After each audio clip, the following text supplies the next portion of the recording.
Welcome, Peckinpah fans, and thanks for joining us for the sixth edition of Bloody Sam, a Peckinpah fan podcast, as we continue our 14 months journey covering all of Peckinpah's feature films. I'm your host, Scott Murphy, and on today's episode, we are looking at probably Peckinpah's most controversial film, Straw Dogs. Alongside me to talk about this one, I have the co-host of Spotlight and general film reviewer in a bunch of places, Liam H. Dempsey. Welcome to the show, Liam. Hello, sir. Now, before we get on to the discussion of Peckinpah credentials, I will just give the quick stats for the film, and then we'll get to talking Peckinpah. So today's film was first released on the 25th of November, 1971. The script was by Peckinpah himself and David Zelig Goodman, whose credits include Logan's Run, The Eyes of Laura Mars, and apparently he was Oscar nominated for a film called Lovers and Other Strangers, which hadn't heard of until I was researching this. It's also based on the novel The Siege of Trencher's Farm by Gordon M. Williams. Critically, it is currently sitting on 82% on Rotten Tomatoes based on 45 reviews. It has a Metacritic score of 75 based on 11 reviews, a 7.4 out of 10 on IMDb, and a 3.8 out of 5 on Letterboxd. So pretty good all-round reviews, both critics and audiences there. So yes. Well, first of all, I should say, Liam, you can tell us a bit about your podcasting background, your reviewing background before we dive into your Peckinpah fandom. Yeah, for sure. So I'm one of three hosts of Spotlight, the Star Trek podcast from a non-Trekkie perspective, which we have been running since 2016. So we are coming up to our 10-year anniversary this year. Because of the fact that we launched the podcast on the 50th anniversary of Star Trek. Mm-hmm. So we will get to our 10th anniversary just as Star Trek gets to its 60th. Mm-hmm. So yeah, it's a big year for us. And I think we're at the moment kind of working out, I think we're going to do a bunch of different kind of, special celebratory kind of episodes around our own anniversary and that of Trek's. It's been a really interesting journey because literally when we started, we were all kind of different degrees of fandom. Like Paul was like a lapsed Trekkie, and who kind of had been into it when they were kind of a teenager, or younger, and then had kind of fallen out of it and wanted a route back in. And then Matt had basically not seen barely anything. Basically, I think with Matt, he'd seen basically the Kelvinverse films, and that was it. And whereas with me, I'd seen all the films just through being a film fan more than anything, and I'd seen lots of bits and pieces of the series. I'd seen a handful of episodes of TOS, of TNG, of DS9, but then I'd basically seen nothing of Voyager or Enterprise. Randomly, I think I talked about this a bunch on the podcast at the beginning. I'd watch the first 5 minutes of the pilot of Voyager and the first 5 minutes of the pilot of Enterprise and turn them both off. After that. So there was a huge amount to discover, and yeah, we set out originally just to cover the movies. Well, kind of, funnily enough, a very similar setup to yourself, because obviously you're doing Sam Peckinpah's 14 films on a monthly journey, and we did the 13 Star Trek films as a monthly journey, and we were just kind of that's a year of podcasting. And if we feel like by the end we're not bothered, we could just end it, and or if no one's listening, we can just end it after that 13 films and just go, yeah, that's one body of work done. but we were really enjoying it, and so we kept it going, and like we've expanded the podcast into various different avenues. I think because we're all big film fans, we're all big TV fans as well. I think Mm, we found routes that we can explore other things within the umbrella of the Spotlight podcast. Like we do a thread called Spotlight the Movies, where we look at a film featuring a member of Star Trek alumni either in front or behind the camera. We do On Screen, where we look at an episode of an iconic TV show that featured a Star Trek kind of icon guest starring in the episode, or you know something they were a regular in, like we did TJ Hooker for William Shatner and stuff like that. That was a really fun one because we did the episode TJ Hooker, which has Leonard Nimoy guest starring.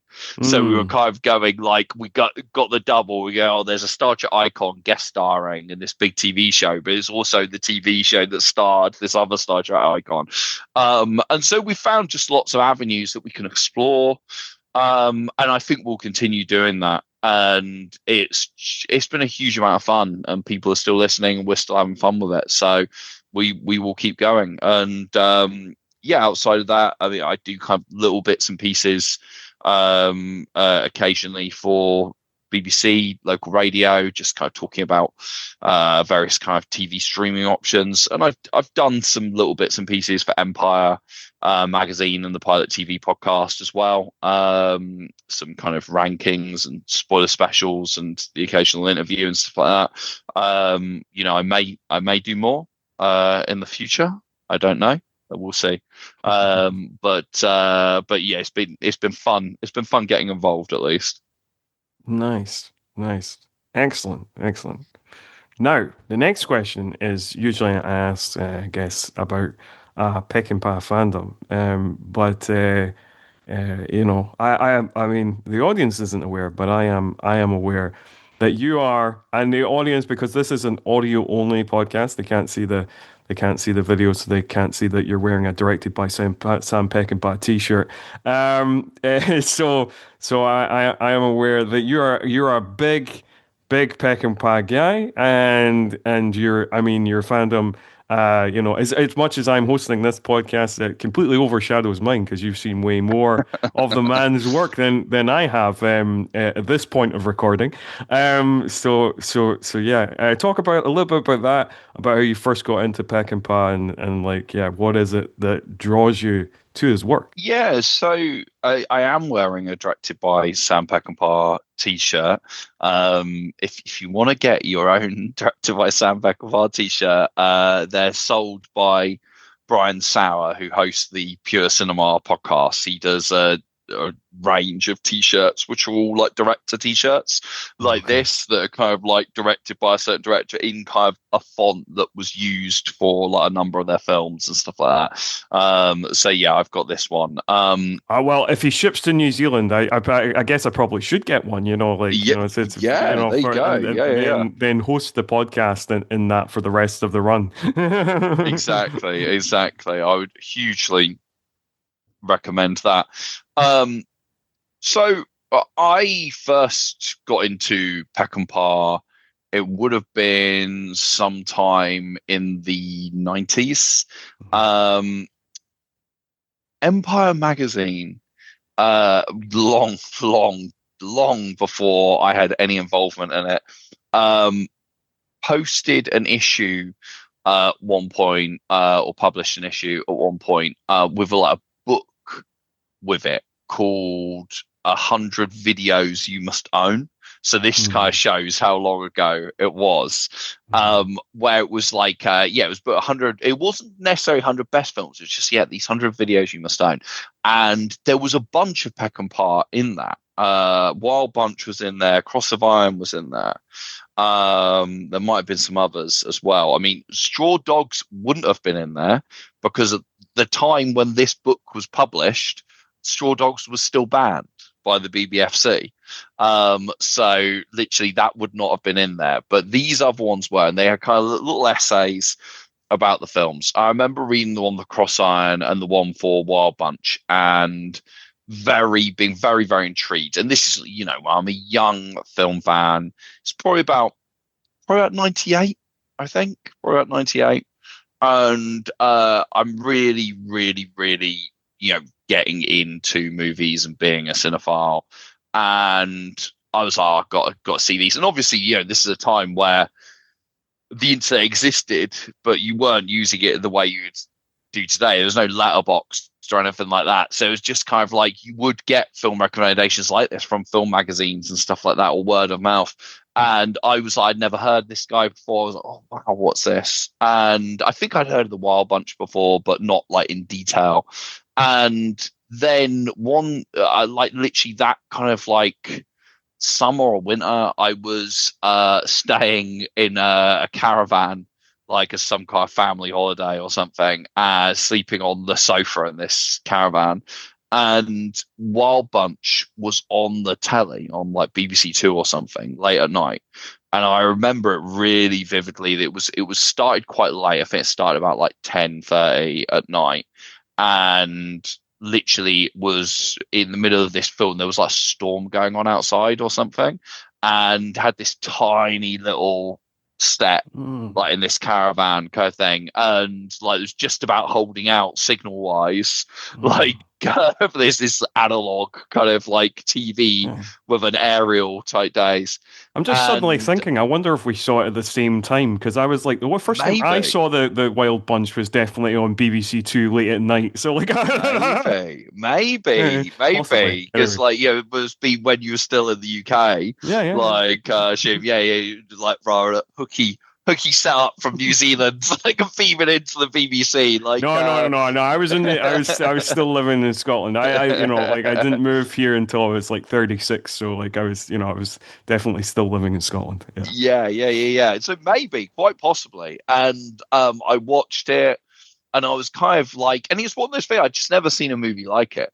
And certainly, I think at that age, now I really, really love westerns. Now, certainly, I think I'm still slightly less interested in traditional westerns and slightly more lean towards like revisionist stuff. But even there's traditional western. I mean, High Noon, I think is an absolute masterpiece, and I'd say that's just. I wouldn't say it's a revisionist western, even though it's got elements of it which are kind of quite ahead of their time and stuff like that. But it's a reasonably kind of like traditional film.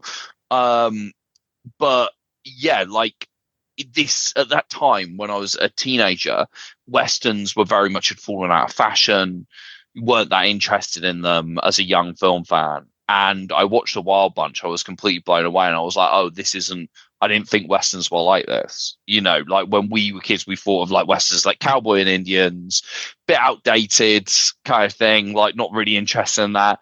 And then I saw The Wild Bunch, and I was like, "Holy shit!" Like, it was just like, nothing else you've ever seen, and so intense, so kind of bloody, so violent, but also just deeply emotional. Like this deep well of emotion running through it, which in a way I found really interesting. The way it talked about men, I just never seen anything like it. And from then on, I just got very into the idea of seeing more Peckinpah. But in those days, it was quite hard to kind of see more of his work.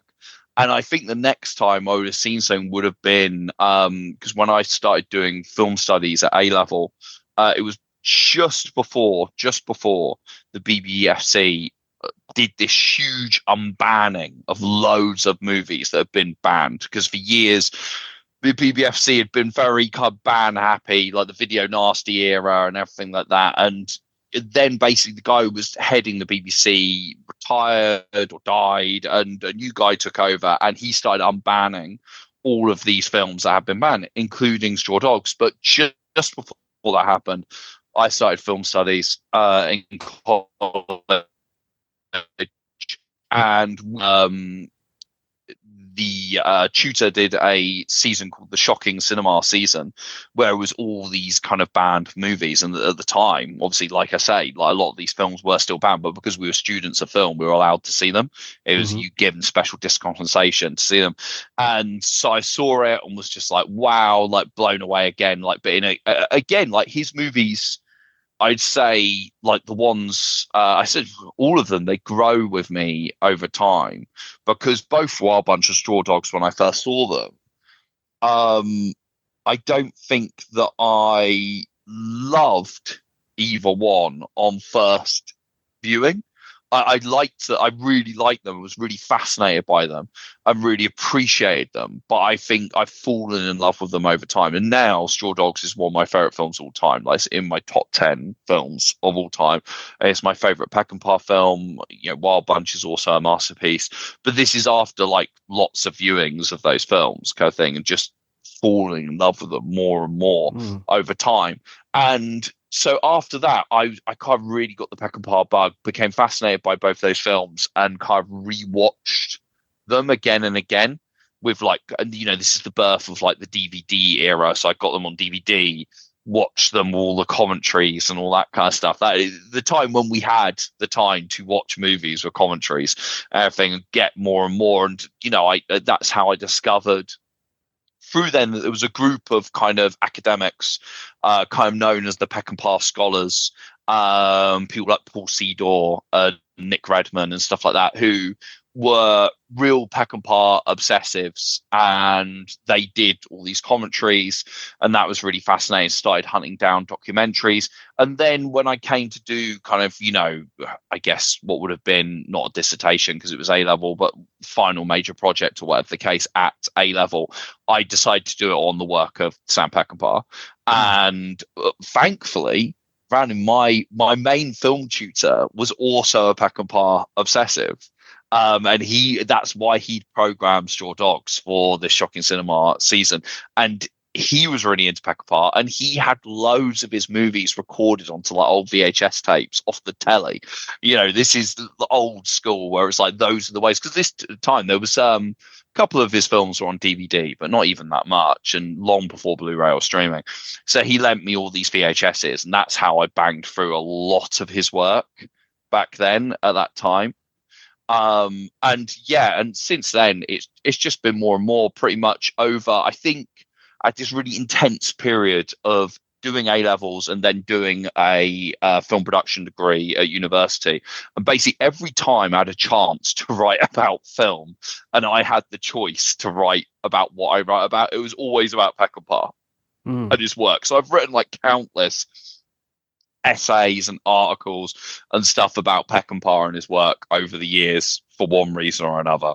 Mm. And that's when really at that point, that's it. Like I was in love with Peckinpah and his work and was just fascinated, read, you know, every book there is available at the time, like saw every film I could get my hands on kind of thing. And that's, you know, just continued. I've still got a huge amount of love for him. The thing I always say about Peckinpah Mm. is I don't think he's the best director who ever lived, but I think he could have been if he would have had the opportunity, because he lived in a time really where he came just before the Mavericks, like your Scorsese's and Francis Ford Coppola's and stuff like that. He came, even though he did work at the same time as some of them, he came in just before them, and he kind of had already been ravaged by alcoholism battles at the studios and stuff like that before he got to that point. And I think if he'd came about in the same kind of era as those guys and started doing the majority of his work in the 70s and stuff like that, and he hadn't already been so jaded by the Hollywood system before then, I think he could have just flourished a lot more than he actually ultimately did. So I think that's a great shame. Yeah, yeah. Although, I mean, like you never know how these things will go, and like you know, and the special features of the of Straw Dogs. There's like that I've got the DVD. I've got the Yeah. 40th anniversary edition. You know, like I guess the his one of his biographers, Garner Simmons, he talks about like he felt that like what really killed him in the end was the coke that he got into in the mid 70s. Which I mean, he was already ravaged by drink by that stage, so like that Yeah. was maybe just the final nail in the coffin. But like that might have been accelerated. I don't know. Like it seems like he had like a particular contrarian, a particularly addictive personality that like he might have self-destructed whatever the era and circumstance. Yeah, I think that's very true. I suppose there's like you read about the story of Peckinpah being found outside the premiere of Major Dundee Mhm. in floods of tears and being like, those bastards took it away from me. And it hit him so hard. It hurt him so much, Yeah. that film being taken away from him, being butchered by the studio. I mean, it only got released in even anywhere near some kind of form he might have approved of way after his death. I think, Yeah. Yeah. um, I mean, that's like, that's true. yeah. So it's just, and I think in a way, I think he kind of like never got over that in terms of like that. He always felt, I think, that he'd always be fighting for his vision on screen. And I don't know. I was like, and I think he did have an incredibly addictive personality, and I think he did have a lot of fucking problems. But I suppose I think that maybe if he would have been able to kind of get his art through unfiltered from the beginning, maybe he would have kind of found solace in drinking drugs less. Maybe that's naive. Maybe ultimately Mm. he was an addict and that was it. And kind of like, no matter what, he would have gone down that route. Mhm. But yeah, I don't know. I just think that I think we missed out on Peckinpah classics that we didn't get because he was tired of fighting the studios. And I think that, you look so many of his movies, he got taken away from him and kind of changed everything. Like Pat Garrett and Billy the Kid, like, there's a film where there's multiple versions of that movie. Yes. And the Yes. the perfect one isn't out there in a way. It's like literally, it's a film. Pat Garrett and Billy the Kid's a film where I'm going, that's a 5-star masterpiece, but that 5-star masterpiece version doesn't exist out there. It's like you'd have to take all these versions together and kind of patchwork them together to get the 5-star masterpiece. Going Mhm. like, there's my preferred version was the 1988 Turner cut. That's my preferred version. But Okay. but it's that thing of going like, but even then there's little bits and pieces from the theatrical and little pieces from the cut that came later. You mean Two like the cuts that came 50th later. anniversary one? Or Yeah, well, there's one that Paul Sidor did, and then there's which I think is probably the 50th anniversary one. Then there's a more recent one as well, which was released on the Criterion. yeah. And all of them have things that can be recommended about them, but they also all have things where I'd be like, oh, I wish that wasn't there. I wish this was different. Like I say, Turner Cut's my favorite, but it's just yeah, and I suppose it frustrates me that I'm just kind of like, there's another masterpiece we could have had, and it's just because of this, never quite, never quite there. But yeah, so that's what I think about him. Like, so I admire him hugely. But he also very uh problematic and controversial figure as well, for good reason, which I'm sure we'll get into discussing this movie for sure, which is his most controversial work. Why? Uh, Yeah, yes, yes, it's definitely his most controversial work. So now we kind of move on to our conversation about the actual film at hand, Straw Dogs. Which, I mean, this is the Peckinpah podcast. I think that people expect us to talk about strong material, and I don't usually give out trigger warnings, but I think maybe it's applicable in this case, that there will obviously be conversation of rape and sexual assault because it is central to the story of the film, and it is also central to the controversy around the film, why it was banned on video in the UK and why it ran into censorship problems pretty much everywhere it was released. So just giving you the heads up there that we will talk about that because it is a big central piece of the film. So, like, if that is disturbing to you or you don't want to listen to that, you can turn the podcast off now. But yes, I just thought I would give people a heads up of that, because yeah, obviously it's a very sensitive topic, and some people just don't like hearing about that.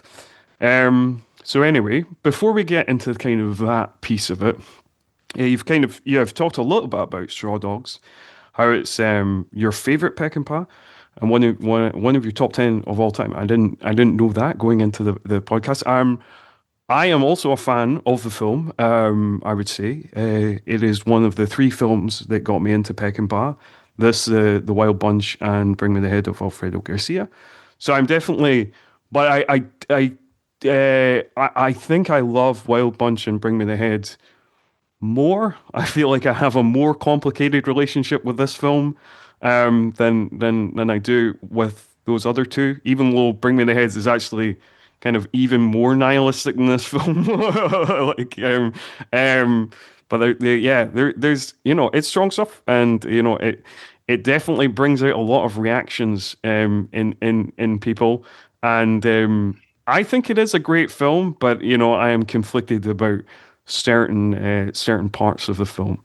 But I, I I guess like it's best just to kind of dig into it right from the very start. I mean, like I guess if people haven't seen the film centers on a couple, David, played by Dustin Hoffman, and his wife Amy, played by Susan George. He is an American. She's an English woman. They had previously been living in America, and they have moved back to Amy's childhood village in Cornwall. And they move into Trencher's Farm, as the name of the novel suggests. And basically, they are troubled and pestered by the villagers pretty much from the off. And it all ends up in a lot of violence in the end.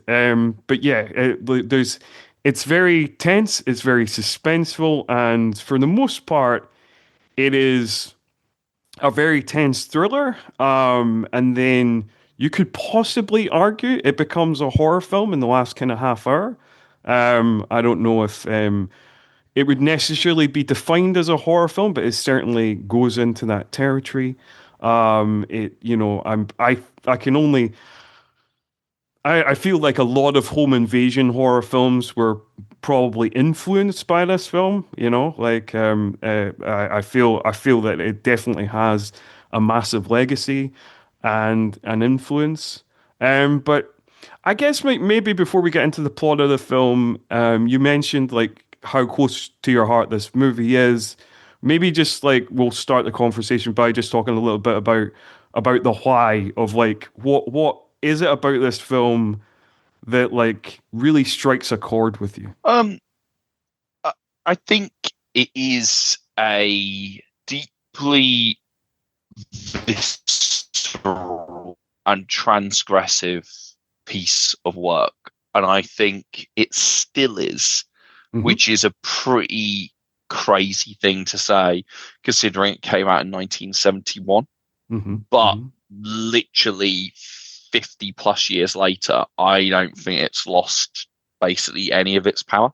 I Mm-hmm. still think if you release this in cinemas today, it would people would react basically in exactly the same kind of horrified way. Yes. I think it's an inherently violent film in a really interesting way, because it's not actually, you've talked about Wild Bunch on here before, Mm. about like, use more kind of squibs than any other film and stuff like Mm-hmm. that. And Wild Bunch is violent in a literal sense, in terms of there's blood and gore everywhere.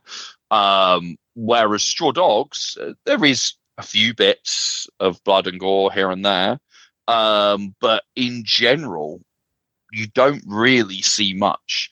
But it is an inherently violent film, and it feels violent at all times. And I think you mentioned um, about Sam Peckinpah making films about toxic masculinity that kind of bridge this line between kind of embracing it and also satirizing it in some ways or critiquing it. I think he is just one of the most honest filmmakers has ever been about masculinity and the male psyche. I think this film kind of basically digs in to the male psyche in an extremely real way that other films have been frightened to do. In the Mm. sense, so I kind of think that Sam Peckinpah made years and years before this would have even been a thing, made a "It's all men" film, like long before we were having those kind of discussions.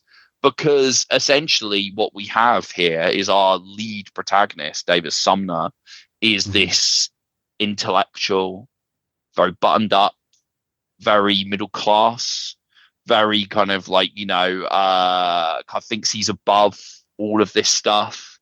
All these violent tendencies all the way through the film. He's not sinking down to their level, as he kind of puts it. And in the end, of course, deep down, he's a brutal, violent psychopath like the rest. And actually, his lust for violence is just as insatiable as all the others.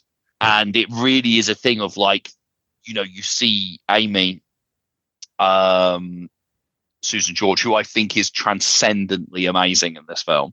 Mm. Um, she is not safe with any man in that movie, No. including David, at the end of the day. And, by the end, she is horrifically brutalized and traumatized in every way. And, who would be painting himself as the hero of that story? She is just as terrified of David as she is the guys who would try and invade her home. Mhm. And I just think it taps into something deeply dangerous and savagely primal that's just not been replicated in this way. And I think for me, like that's fascinating. And I think the reason, if you look at even the contemporary reactions of male critics from the time, I think it's extremely telling that the critic who really got the film or appreciated it at the time was Pauline Kael, who Mhm. was one of the few prominent female critics of her era at the Mhm. end of the day, who was frightened by the film, but also considered it a masterpiece. Whereas many of her contemporaries at the time, Roger Ebert included, were very dismissive of the film, very much turning those up, being like, because they were all David Sumner. They were all the kind of guy who Sam Peckinpah was parodying in this. And of course, there's an element of self-loathing in there because lots of people who knew Sam Peckinpah said that Sam Peckinpah, obviously, he modeled himself on all the cowboys, the pikes, and everything like that. But actually, David Sumner was the character he was closest to in Yeah. reality. Well, yeah, I mean, like, and which is, I mean, is interesting because like one of the tidbits that came out of the research was like he's not called David in the novel, and like David is actually Sam's actual first name. He just went by Sam, as Sam being his middle name. Yeah. Um, so yeah, and like that's like a common theme that runs through Peckinpah's work of his like many of his lead protagonists being partly biographical. Like there's bits of him in kind of all his male leads, or certainly in this era.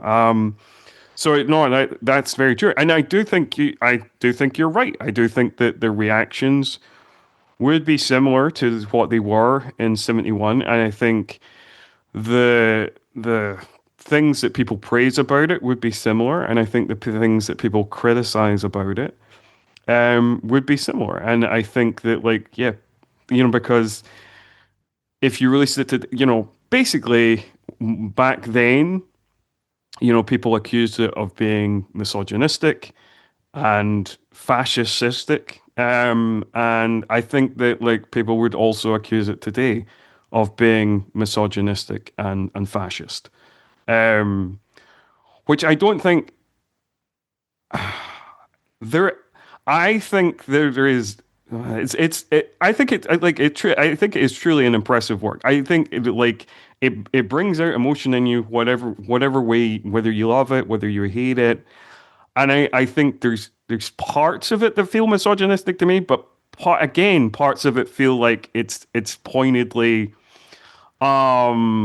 talking about misogyny and not being misogynistic, but just visualizing that and just showing you how awful that is. But at the same time, there is parts of it that I do feel veer into misogyny, and I think with the fascism thing, I think that, like, I don't think that this leans into that because I think, like, the criticisms that says that it kind of glorifies, like, violence or mob justice or any kind of, like, might is right kind of fascism thing.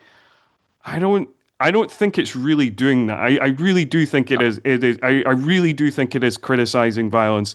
I really do think that it's saying all of these men are awful, all of this violence is awful. I don't think, like, if you watch, I mean, there's plenty of other revenge films that I would say are wholly fascist. I would say Death Wish or Cobra or any of those types of films. They Yeah, are absolutely fascist. But yeah, I think the misogyny conversation is more complicated, but I think I wholly reject the kind of fascism criticism that the film yeah. gets. So do I. I agree with you in the sense of I think it's the films that it inspires that more have that kind of, going for the Michael Winner Death Wish films for certain, are 100% deeply fascist. Like, I think, like, and literally, I don't think this is. Funnily enough, I I don't necessarily think this film is anti-violence, but I don't think it's pro-violence either. I don't Mm, think it's either one. I think it's just depicting what Sam Peckinpah believed the truth of the kind of male psyche, its propensity for violence was. hmm I think that he was trying to say we all have this within us. And if you're not willing to confront that, then you're lying to yourself. And I think, to mm, be honest, when you look at what's happened since, I think he's been proven to be right. It's like this is exactly what I'm talking about. The kind of middle class, liberal, intellectual male critics who were appalled and continue even to this day to be appalled by this film. hmm For me, are exactly the kind of people who are kind of running away and trying to deny a part of themselves which they don't want to confront. Probably the kind of people who would be hashtag not all men. Like, I think, like, in terms of rather than going like, actually, yeah, you know what? There's something in the blood when it comes to men, however much we want to deny it. And if we look at what's going on in the world right now, which is run by men at the end yeah. of the day, and literally the horror that's happening, and a lot of it comes from male politicians or kind of influencers and stuff like that, who political commentators who are going like, oh, we've been told we should apologize for being men, and now we will do this and then everything like that. They're reacting to that, and it's just kind of, yeah, this is the truth of it. And to try and pretend that people haven't got that in them, I think is naive. The thing that's, that you explore and you have to go say, yes, we all have that within us, but it's to do with what you choose to do. You have a choice with how Mm, you act. We're not animals. It's not mm, saying that kind of, there's no choice in the matter. That it's a case of like, like you have to do this. Having something, the propensity for something in you doesn't mean you're going to do it, kind of thing. Like, Oh so yeah, yeah. I think that's exactly kind of what it's saying. I think that's what's interesting about it. And I certainly don't think it's pro-violence at all, because ultimately the character Dave Sumner, he isn't the hero. He doesn't get to be the hero. At the end, he doesn't get to go and hug Amy and like kind of, embrace her or anything. No, he goes up to her and he puts his hand on her cheek, and she's utterly repelled by him. She's scared of him. Like, Mm, she's terrified of what's happened. And then he leaves the house. And obviously, you have that amazing final exchange where Henry Niles says to him, I don't know my way home. And he says, don't worry, I don't either. And they yeah. drive off into the night because he's gone. That's it. The original ending of this film, of course, was that the police would turn up and David would still be in fight or flight mode and would start shooting at the police, Mm, like from his. And that for me really kind of, I prefer this ending because it's subtler, but he's saying the same that's thing more of like, good. he's gone now. Yeah, He's he is gone. fucking Yeah, loco. he is Like, gone. maybe he will never go back to that house. Like, you Possibly. don't know what you don't know what he's going to do. Like, the thing, you just see that car driving off into the night, and as the kind of shot is so dark that all you can see are the headlights. There's no frame of reference there, Hmm. and it's just kind of like that's his kind of like mind going off into the darkness. I think the one difference, I mean, because we're kind of talking about, well, I guess we'll get back to the start of the film, but like, we're kind of talking about the end, and we'll kind of talk about that.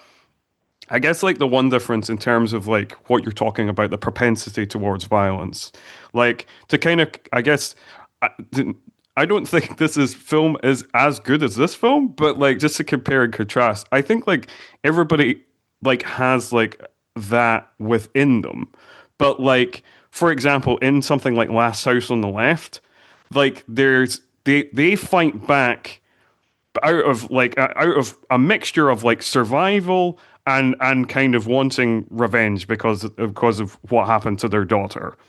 But like there's there's no point where they fight back where you're like, well, they're really into this. Whereas so like there, I think there is a bit of a differential there. Like you can say that there's a propensity for violence, but this character of David Summer specifically, you get to a stage where he's almost invited it in. He's almost thrilled by it. When he's like, when he's cooking up his things and like, he's got the hot oil boiling on the hob and stuff like that. He at a certain point he is thrilled by the violence. And I think like that's Yeah. not in all of us.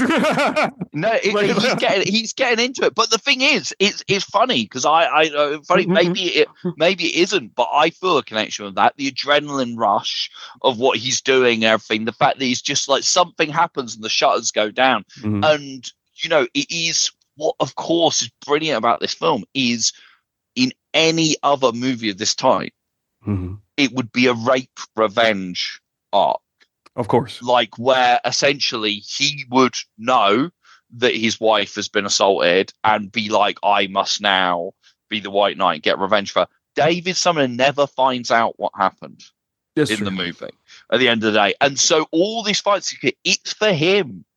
He's the one. The whole thing is like he said, I will not let violence be committed against this house. And Mhm, it's all about this house is my castle. He's been humiliated by these guys all the way through. And that's what he's fighting for. That's what he's interested in. At the end yeah. of the day, isn't anyone else. This is for him. Yeah. And, when he goes out at the end after he thinks he's got everyone, it's like, Jesus, I got them all. Like, he is elated with himself for what he has done. Yeah. He is like, hey, like I fucking did it. Like, yeah, it just and I find that completely fascinating that he has no motivating factors in terms of in what you could paint as being noble. Mm. Which I mean, like that arc in it, like, because like it does make it a more interesting film because like that arc in itself is there is like a misogyny in that arc of just being like Mm. you've taken this story of like something that's happened to a woman and Yeah. centered it on a male. So like like there's and there's a more kind of eye rolling factor to that because there's plenty of films like that you're like, well, Yes, okay, exactly. yeah, A you've lot of the taken. films it's inspired are Yes, like that. yeah. Most of the films that have Yeah, inspired yeah. are like that, and like yeah, and I come across kind of more misogynistic than this film. Um, yeah. So Well, and I mean, also there's a direct parallel between him and the men he's fighting because mhm, the whole thing is he doesn't know what happened with Amy, and the whole reason the like mob are there at his door is because they believe something has happened to their ringleader's daughter. But again, they don't know. No one, none of those characters ever find out what actually happened. They suspect something happened. What they do is they suspect something happened, then they go to the pub, get drunk, and go there rather than looking for his daughter, which is what they should be doing. So yeah. none of them ever find out what actually happened. They never find out she's dead and she was killed or anything like that. So again, they're just looking for an excuse for violence. Yeah, no, everybody in the all the men like and again, yeah, all the men in this film are looking for violence, and I mean like as much as like throughout Peckinpah's career, he's often been accused of misogyny, but again, this is another film where it is the female characters, it's particularly it's Susan George's character on her own, Amy, who is ends up being the voice of reason, and she does. There is a point in the film where she's like, because there is this suggestion that David kind of wants this final confrontation, because there is a point in the film where Amy just says like, we can just fuck off, we can just go, and he's like, no, we're not doing that. And like, yeah, even before the violence starts, like, because like it's one of those things. It's like each time you watch a film, like you remember parts of it, and like you might forget other parts of it. And like watching this again, I thought like the character of David like kind of curdles throughout the throughout the arc of the movie, but like starts as like like just like a decent guy, like a decent fella. But he doesn't. He doesn't. All the No. men in this movie are terrible. He is Yeah. terrible. The workers, all the Charles and Russell and all those characters are awful in a kind of very crude Neanderthal type way. But like David is awful in this kind of way that he thinks he's above everybody. He frequently talks to his wife Amy, who is significantly younger. Because like when this movie was made, Dustin Hoffman was like 33, Susan George was only 20. But like talks to her in this kind of really awful way and kind of treats her like a kind of child. And like, yeah, so kind of everybody from the and I didn't remember that like kind of everybody, all the men from the very start are terrible Yeah. people. Yeah. Well, there's a lot of stuff about class in the movie and Yeah, these resentments between kind of, David, who is this very much preppy intellectual kind of thing, like not only in differences between class, but differences in culture as well, because yeah, he's British and American American, abroad. yeah. But like you say, he looks down his nose at these people. He dishes out like microaggressions to them. He kind of like talks down to them in a condescending way and kind of uses he thinks sees them as stupid. He uses his intellect to kind of be like, get one over on them kind of thing, and but things that will go deliberately above their head and stuff like that. But also the way he treats Amy, like you say, is he talks to her like he's her father or her teacher. Of course, the inference is that she was a student of his because he was a teacher. But Yeah. certainly there's that inference there. Which is like That was going, if you kind of trace that is like because like the inference is that they've been married maybe what a couple of years. So they were married when or maybe a year. Like so she was like maybe 18, 19 when they got married. Is that what the Yeah, uh, I didn't know. I didn't know about that. I didn't know mm. whether they were kind of like newly married and this is there and they've just because they've clearly only just very recently moved back to the That's village. fresh. That's fresh. Yeah, Um, they've that's freshly very done that. new. But like, I Because the don't know the whole way I was yeah, like, the way I interpreted it, and because like the way they kind of talked, like Susan George and that in interviews mm, of like how, Peckinpah got her and Dustin Hoffman to like live in the kind of hotel together for like 2 weeks yeah. before shooting started and all that. Like that suggested that there was like a honeymoon period, and then and then they started to go in the rocks, and then they moved here because they thought it might save their marriage, kind of thing. So I thought like maybe at least a year. Um, See, it's funny. I've always read it, and I think it is ambiguous. I've always it read it is as they ambiguous. I'm are. just reading into it. Yeah. Yeah, yeah, yeah. I've always read it as they're newly married. I've Newly always read married. it as Okay. in they got married in America, and then I've always read it as this is their first like homestead, like as a married couple. Right. Like I always assume they got together. I always assume she was a student Mm-hmm. in America. That's how they met because she went off to America to study. Yeah. They met. And obviously, this is a time where teachers could date their students, going like, he did that. Then they got married quickly and Uh-huh. then moved back. She was like, let's move back to my village. And he was like, oh, yeah, that'll be good because I'll be able to write my project or my book I'm working on or whatever the case. And they come back. That's how I always read it. Of Mm-hmm. course, like I say, I think it is open to interpretation, very much so. But this is the thing. I think the reason I read it that way is I don't read it as they're on the rocks. Like I don't Oh. read it as their marriage is on the rocks and they've come back to save it. I always read it as this is just inherent in their relationship because their relationship is not a healthy one. Because No, it's ultimately not. that So. age gap and the power imbalance and stuff like that just ultimately shouldn't be. She is far younger than him.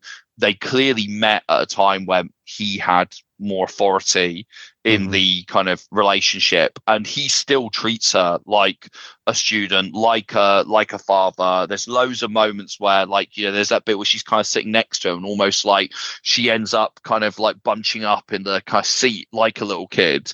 Mm-hmm. And the bit with the Mm-hmm. chalkboard, it was like, "Don't do it, Amy." Like, Mm-hmm. and it's they've very much got the ratio. The only time that they actually seem like they're having fun, and this is an interesting parallel in the sense of why I think they are.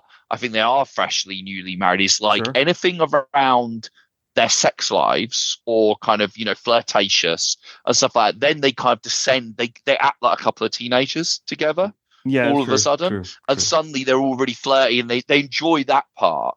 They're fun with that part, but anything outside of that, like as Yeah. soon as basically it's like as soon as he's had sex or whatever, he's like, right, I want to get back to my mathematics, I and want now to get you're back to the annoying me. equation. Yeah, yeah, no, Yeah, that's yeah, true. yeah, That's yeah, true. That's yeah. true. Because like, yeah, one of the few kind of fun bits of the marriage there is like like during the chess game or whatever, like where they that and that's quite fun and flirty and kind of like they seem to have like a fun moment there. That is interesting. I like I wasn't sure. I wasn't sure because like.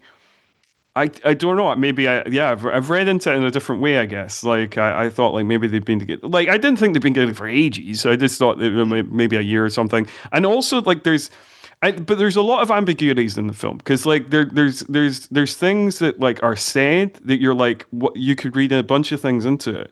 Like the way they have like an argument about him like standing up for things, and then there's like suggestions that he didn't stand up for things back in the States, and you're like, what's that? What was it like? Are they running away from something particularly, or is a more general societal thing? Like he maybe wouldn't get involved with the Vietnam protests or something. Like I don't know. Like I like it's like there's a lot of things that you can kind of be like kind of fill the gaps and kind of create your own little story of like, what led them here. Was it like a confrontation in the university? Was it a confrontation like, yeah, like one of those kind of broader, they wouldn't get involved in that kind of stuff. Like, what was it there? But yeah, it seems like they're kind of it's for their marriage, but like it seems like they're also kind of running away from something else as well. That like, or they just didn't want to be involved in American society in that moment. So like it's curious. It's curious. I don't know what you read into that, like that kind of conversation that they have there. If you kind of Yeah, I read. think that stuff is interesting. Like you say, really ambiguous in terms of there's definitely a reference or a hint towards something going on, like running away from something. But you are like running away from what? I think, again, I thought similar things to you in terms of did something happen at the university? Was it even that, he was dating one of his fucking students and that was a problem? I don't know. Like, That got him in trouble or something. Yeah. yeah, exactly. I don't know. But also, there is this all of the Cornish characters in it are all fascinated by America and hilariously keep kind of referring or acting like America is this really violent society, Mm. like in opposition to them, who are like clearly also very inherently kind of violent stuff. Because earlier on, the workmen they ask him about like clearly, like you say, I guess referring to things like Vietnam protests and civil unrest and stuff like that. Civil rights movement and stuff. Yeah. And yeah, they're like they're really kind of they're really fascinated by it and really kind of quite into the idea. And they're like, "Were you involved in it, Mr. Sumner?" Like, it's like, yeah, it just really they want to know. They're like frothing at the mouth about it, kind of what's the idea. And then later on with the That's right. vicar, he's kind of like talking to him, and they're talking about like the nuclear bomb and Yeah. stuff like that. And there's very much this kind of slight moral thing of putting on like the American society of like, oh yes, warmongery, gun culture and all that kind of stuff onto them. And it's interesting because obviously it's directed by an American Hmm. um in the UK, and it's an interesting thing because obviously I think, funnily enough, I think there's some parallels with I don't know if you've seen the drama yet. Yes, I've seen the drama. Yeah. Yeah. I think there's some parallels with that film in the sense of, that is all about that has a British character Hmm. being very much like, oh, well, this is your culture, isn't it? Like, it's all about guns and everything like that. That's inherent within all of you. And he's kind of making that kind. And here we have, from an American perspective, of like, this thing of a slight. You feel like he's depicting these like British people has been saying, oh, Americans, like, such a violent kind of nation, but then they're really like savage. You know what I mean? Like, so it's just, yeah, it's interesting. It's fascinating. So we talked quite a bit there about kind of like David and Amy's marriage, and I was thinking that like I do feel that this could have been like quite a different film because Susan George was like Peckinpah's choice, whereas like Kaufman originally wanted somebody who was slightly closer in age, who was maybe like 7 or 8 years younger, and like they had there was a time where they were thinking about possibly like Jacqueline Bisset or Helen Mirren, and that seems like it would quite radically change the relationship in the movie because you couldn't imagine either of them playing the character in the same way. Obviously, they're a bit older. They would be much more toe to toe. They'd be much more kind of equal to Hoffman's character in the way it was portrayed. I would assume so. Like it's quite it's quite interesting. I don't know. Like I can't really imagine um, either of them in it just because of how radically it changes the central relationship in the movie. I think Helen Mirren could have done it. Hmm. Um, I think it would have been different. It I would have think been it would have different, been yeah. different, but I think she could have done the role and they could have adapted it to her to make it work. I can imagine her playing that part. Jacqueline Bisset completely wrong for the Yeah. part, in my opinion. Like, I think Jacqueline Bisset is in the Michael Winner version. Like, Yeah. So no, I agree. literally, I agree. yeah. I think, yeah, no, I agree. I think Jacqueline Bisset totally wrong. I could also see Helen Mirren in it, and I could totally see her doing it. But like, she, see, Helen Mirren has a naturally steely screen presence that like is obviously a very different energy to the kind of girlish energy that Susan George is giving. And she's, she's like, because throughout the movie, she is was seen like portrayed in a way that also she's obviously on it, and she's quite a razor sharp character in many ways. But you know what I mean. So it's just like it's a very different presence in the film. Yeah, very different. I mean, funny enough, Helen Mirren was 26 Yeah. at the time. And weirdly, if you actually look at photos of her from 1971, I'm just looking at photos of her from like an Observer photo shoot from 1971.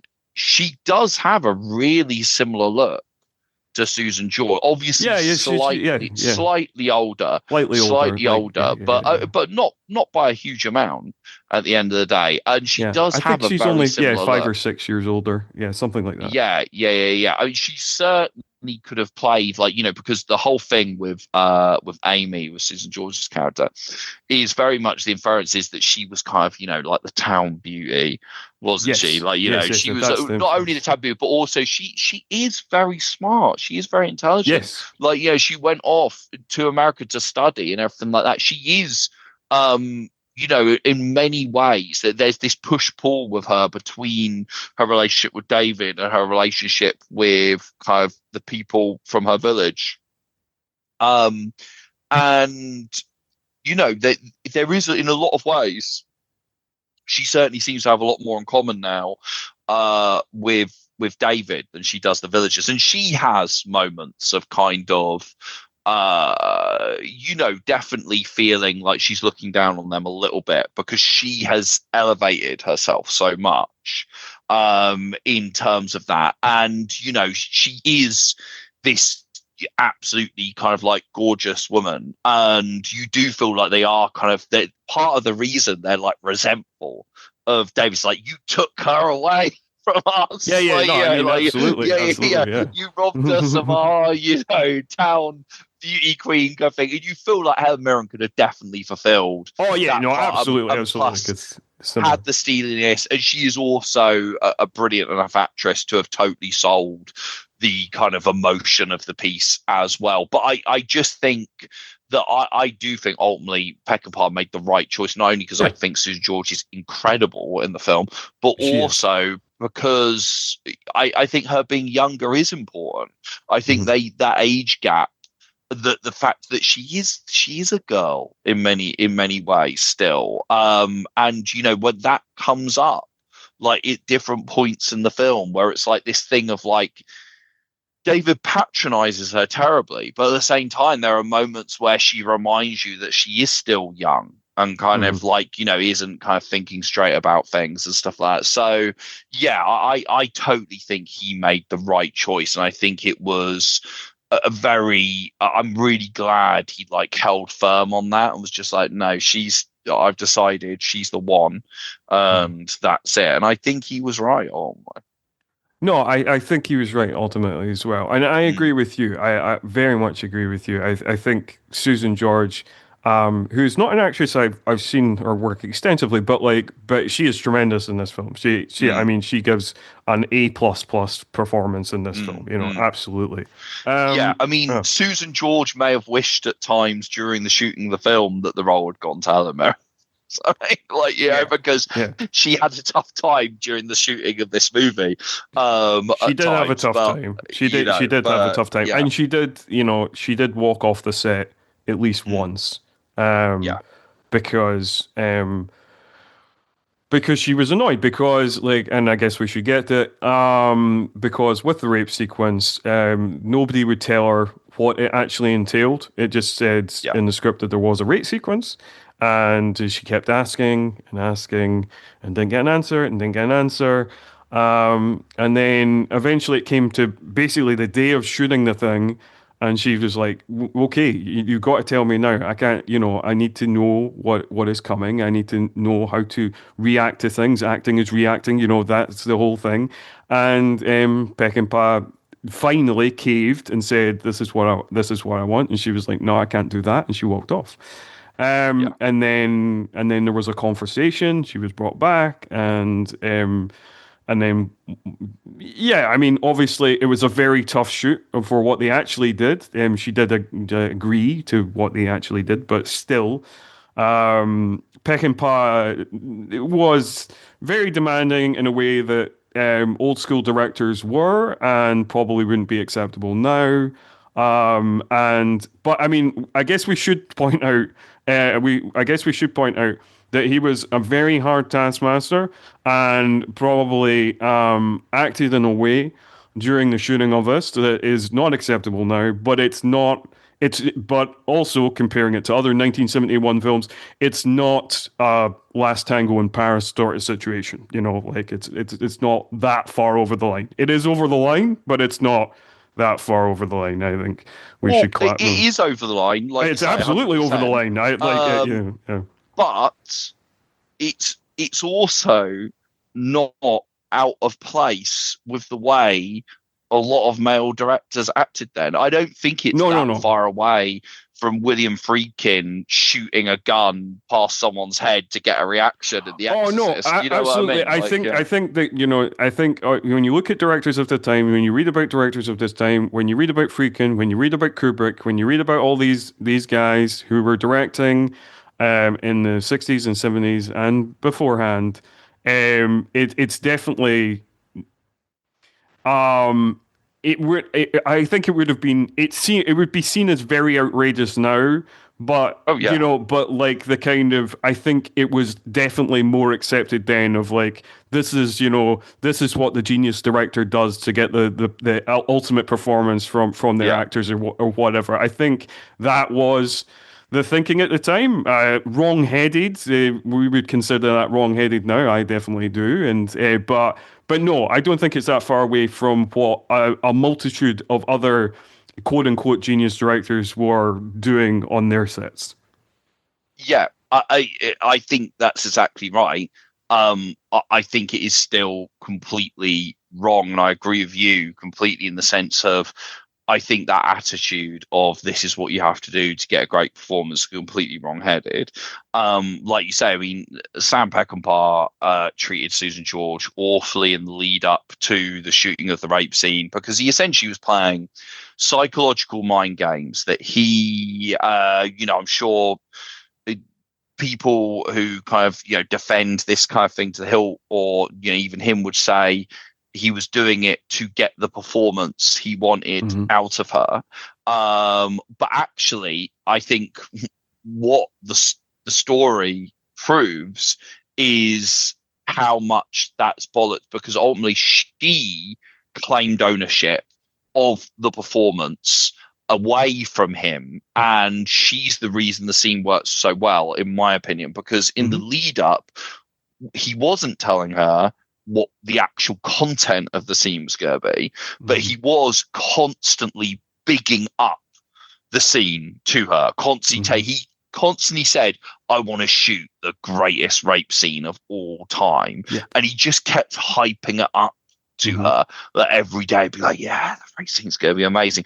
And it would frighten her because he was just bigging it up so much.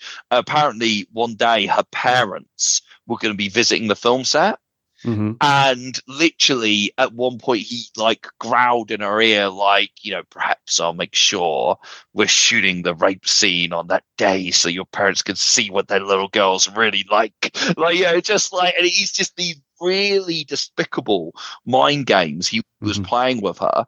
And then when it came down to it, when she finally put her foot down and said, I need to know what's happening, and then kind of walked off, came back, what she said in the end that she would do it because he wanted it. He wanted the nudity to be really, really graphic in the film. Now, That's right. obviously, there is, she is like topless in the scene, everything, but only for really like one shot kind of thing. Like the majority of it, you're kind of concentrating on her face. Hmm. But apparently, originally, he wanted it to be really graphic nudity, Hmm. and be a very, very graphic scene. And she basically convinced him Yep. to allow her to play it much more through her eyes, Hmm. and through her face. And, and he ultimately, while there are like some shots of her breasts and stuff like that, like the majority of it is on her face. The majority of it is on her face, and she does play it through her eyes. And ultimately, like I say, I think it's because of her that the scene works. Absolutely. Um, No, I I think, absolutely agree. Yeah. yeah, yeah. I think it is an incredibly controversial scene for a reason. Hmm. And I think there is lots of stuff you could talk about within it that you could take issue with. Um, and I am very aware that we are two men talking on a podcast about Yeah. a scene like this. There's no getting away from that. So, Yes. I say this in a way that's very much my opinion from someone who's, watched the film countless times, read interviews with very extensive interviews with Susan George about the scene, Hmm. and read a huge amount about the making of the film. And, I genuinely believe the scene deserves a reevaluation, because I think that Susan George took ownership of the scene through her performance, because everything is unsaid in the scene. Nothing is literalized Hmm. within the Hmm. script. So essentially, it's all through her performance, Yeah. in regards to that. And basically, I mean, obviously it's two rape scenes back to back, Yep. in the sense of first she is raped by Charlie Venner, who we find out was clearly an ex-lover of hers when she was still living at home. Um, and then she is raped by Scott, who's one of the other workmen working on the house. And there's a difference in the way the rapes are depicted. In regards to the second one with Scott, is clearly incredibly horribly violent and forceful, and it's very, very clear that she is being taken by force, and that there's no ambiguity about that second rape, that it is just rape.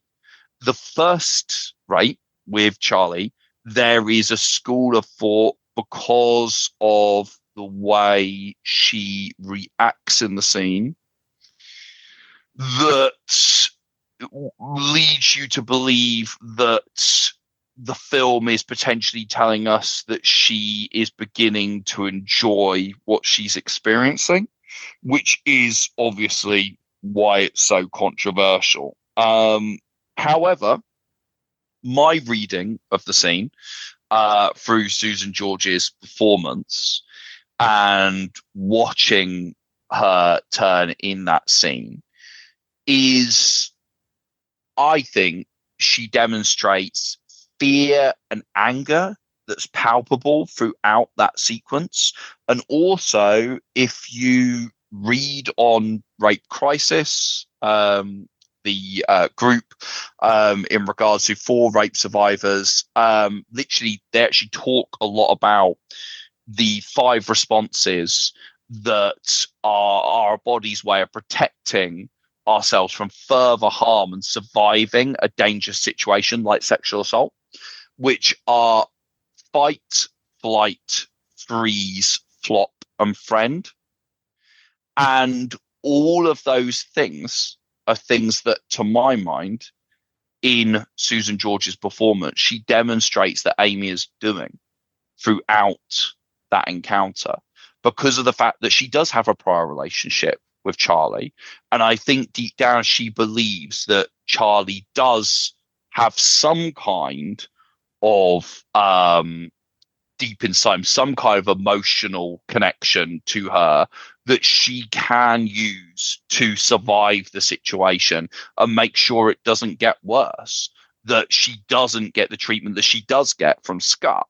And she essentially does manage to do it. It's a case of going like of surviving the situation and getting through it, and in placating her attacker essentially. And at the end, a single tear rolls down her face, and I kind of think her performance says it all in regards to that in terms of what she's doing. I don't believe she's enjoying what she's experiencing. I don't believe that she's kind of fallen back in love with Charlie or something like that.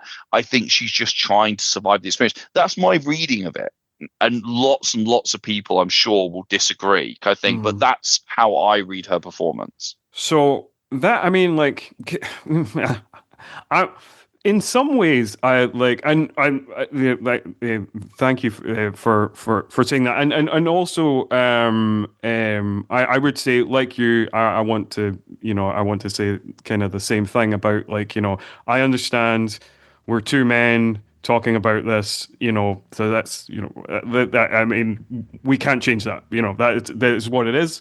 And like, so maybe our perspective isn't the best. So this is just our perspective. I kind of share your sentiments. I think that, like, I actually find the discourse amongst some of the defenders of the scene kind of maybe the most problematic thing. Um, Oh, I'm um, um, sure. um, because, like, and like, because I, the first few times I saw this movie, I had always read it the same way you're kind of reading it, through Susan George's performance. So through Susan George's performance, I always felt that the scene was like it's an awful rape, and to kind of, like you say, placate the attacker. Um, she kind of she knows that in whatever sick and twisted way, like, Charlie has some, infatuation, quote unquote, love for her, and to placate him, acts in a way to make it seem like she wants it, so he doesn't hurt her more, because, like, up until that point, it is incredibly rough. He's slapping her about. He's, he kind of, in a very savage, feral way, kind of snaps her underwear off. It's very, there's a lot of violence, and then that violence comes down, once she goes into this kind of mode of, like, seeming like it's quote unquote pleasurable. So I've always Mm. I've that's the way I've always read it. Um yeah, like listening to the one of Susan George's interviews, she, like, apparently in the script it was kind of made like, it says, she finds it pleasurable at some point, and she says she Yeah. acted it that way, and she says that in her mind she kind of got lost in the moment of, like, in a kind of, I guess, in kind of almost a kind of traumatized way, kind of lost in the moment of, Yeah. kind of Yeah. like, remembering Charlie, like, back when she was a kid, as a kind of, protector, Yeah. or whatever. Almost And like she's going back into that to be obviously, like, can imagine a more pleasurable to time in imagine a order more to, yeah, pleasurable time, to kind of block out what's yeah, happening yeah, now, yeah, which yeah, I yeah, kind of, that makes sense to me. But, like, yeah, but then, on the special features, there's an interview with Garner Simmons, who's one of his Peckinpah's biographers, who wrote, a portrait and montage, which came out in the 80s. yes. And yeah, the way he talked about it, I was like, this is, like, this is not good. Like, because the way, the phrase he used was, and I think, like, he later said other things which, suggested that both scenes are rape, but he was like, well, there's the first rape that was a rape that becomes a love scene, and then the real rape happens, and I was like, I don't like the phrasing of that. I've Like, I've like, I've heard this before. Yeah, yeah, I yeah. I've was like, heard this I before. don't like that phrasing at all. No. Like, I don't, like, it's all. It's all terrible. It's all rape. It's all rape. It's It's all all very rape. much rape. We should, I think we should all get on the same page of that. But the reason why I'm not utterly repelled by this film, and I think that like, and I can see why people read it that way. I can see why people, because like I think people read it the more problematic way because they're so used to seeing it. They're so used to seeing things that encourage the rape myth. They're so used to seeing the kind of like things, particularly from that time, like the James Bond films where James Bond slaps about a woman and she's like, no, no, no. And then she's like, yay. Like that's, they're so used to, and because like that's the culture and environment this scene is coming out of, like I think, for it, I think it's very easy to read it that way. It's very easy to read it that it is playing into the rape myth, that it is eroticizing rape. And I think like you, I think what truly saves this from that fate is Susan George's performance, and the fact that, Yeah. and like Susan George's saying to Peckinpah, if you can't see this all through my eyes, if I can't convey this all through my eyes, then I'm the wrong actress. Like, did she, it's really strongly kind of like, made that decision and pointedly and collaborated with Peckinpah to make this scene. And I think like you do get that from her performance. I think you do get it from her performance, and I think like I've always interpreted it in the same way you've interpreted it, in that like Susan George is saving herself from greater violence. That Mm. she knows that she knows that she is not physically strong enough to get away from the violence that is already happening to her. So the only thing that she can do is damage control against greater violence happening to her, and that's what she's doing to protect herself. And that's the way I've Yeah. always read it. And I could totally get why people, considering the films of the time, considering how many films play into the rape myth of like, first kind of being, pushing them away or slapping the man away, and then, folding into and actually, they were always wanted to be taken. Like that awful trope that happened in so many films of that era. But no, I think through Susan George's performance, you get the arc and you get what she's doing, and that's how I've always interpreted in the same way as you. Yeah, I agree. And funny enough, I think the reason why it's complex is because of the fact that I think it's a scene that works against Peckinpah's own will. It says Yes. I don't think the scene works because of Peckinpah, because I don't think all of that stuff that I'm describing that comes from Susan George's performance. And while Mhm. obviously it was definitely in the script that it's depicted the way that is rightfully controversial. Um, and I think that obviously when she's given interviews, she's wants to talk about the fact that she kind of did the script. I think she was someone who, at the time, I think she was in a psychologically fragile place from the treatment she'd had on set, not only from Peckinpah, from Hoffman. Hoffman didn't treat her well on Mhm. set, kind of motivated by Peckinpah in many ways, in terms of kind of he kind of wanted Hoffman to treat her badly, with the set, be resentful of her. And um, literally, I kind of think, obviously she wanted to make sure that Sam got what he wanted, but at the same time, it's a really, I think it's a really deep, transcendent performance that, like, I think there's so much going on there, and I kind of think that, there probably is a bit of life imitating art going on with how Mhm. traumatized she acts, how convincingly she portrays that traumatization within the film. Because Sue George, like, after this film, uh, this is definitely, I think, her most well-known movie. For sure. She was in other things over the years, but nothing really ever again that's like on this level in terms of remembered this well or this critically well received. And I'd love to see, there's definitely more performances of hers I'd love to track down and watch. And I have seen her in other things, but I don't think she ever did anything to this level again. not only in how good the film is, but also in terms of her performance. And I do think, like I say, I think she was really, because she was so young, I think she was really psychologically in the moment in this movie, giving her performance. I think it really shows. Like some of her expression, some of the facial acting she does in this film is genuinely like some of the best I've ever seen like, in my life. Hmm. Like I think, like Hmm. you totally feel like she's got actual PTSD. Like when you're watching the film, when you're Oh, watching the scene absolutely, yeah.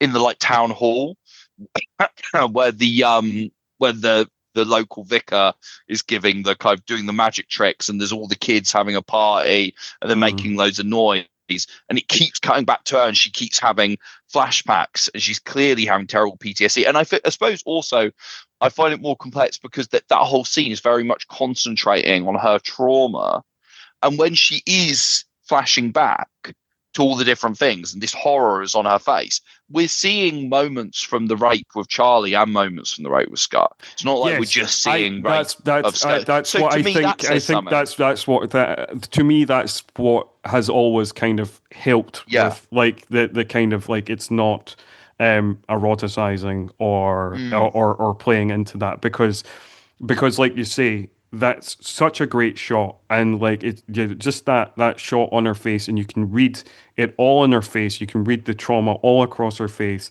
and I think again that is a saving grace note that like you get flashbacks not just to the second rape but also to the first rape, which shows that she was traumatized as much, just as much yeah. by that as she was by the second more violent attack. Yeah, yeah, I think so. And I think, the thing is, I'm not trying to defend the film in a way that I say, like, it's not problematic or people can't have an issue with it, because that's not what I think at all. I think it's my personal reading of the film. I think there's enough ambiguity within it that someone else can have another reading of it. And I definitely understand why someone would be horrified by this movie if they're reading it in a very literal way. Hmm. Because, which some people do, especially modern audiences. And I think you have to think about it in a very nuanced and complex way. But at the same time, I don't think anyone should have to do that when it comes to something like this, which is such a difficult subject, because ultimately, like you say, you put trigger warnings on this episode and conversation because of the fact Mm. that some people are just going to see it and just be rightfully traumatized Yeah, by it's what they see, and mhm. being like, and any inferences of the idea of that perpetuating those kind of myths, I think is certainly dangerous. But I think this is a dangerous film, and that's one of the reasons I love it. So it's that difficult push pull. It is a difficult push pull, and I would say that like it is one, yeah, it is one of those things that like if people come away from with a different interpretation, that is fine. There is a lot of ambiguity in the scene, and if you are reading it in a more kind of literalist way, then it is super problematic. And again, I think the thing we keep circling back to, I think that the reason we have come away with the interpretation that we have come away from is in large part because of Susan George, because of Susan George's performance, but also because of what Susan George did behind the scenes. Because I think if there was more explicit graphic nudity in the film, I think like it would be, I think you definitely read way more into of it eroticizing sexual assault and it being way more troubling, way more problematic. So again, I think like the reason we can come away with the interpretation we've got is almost wholly down to what Susan George did to push the scene in the direction that she did.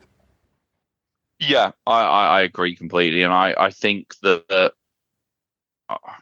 I think she doesn't get like enough credit for this film. The last couple, obviously, this film I've watched countless times, but the Mm. last couple of times I've watched it, it's actually been her performance that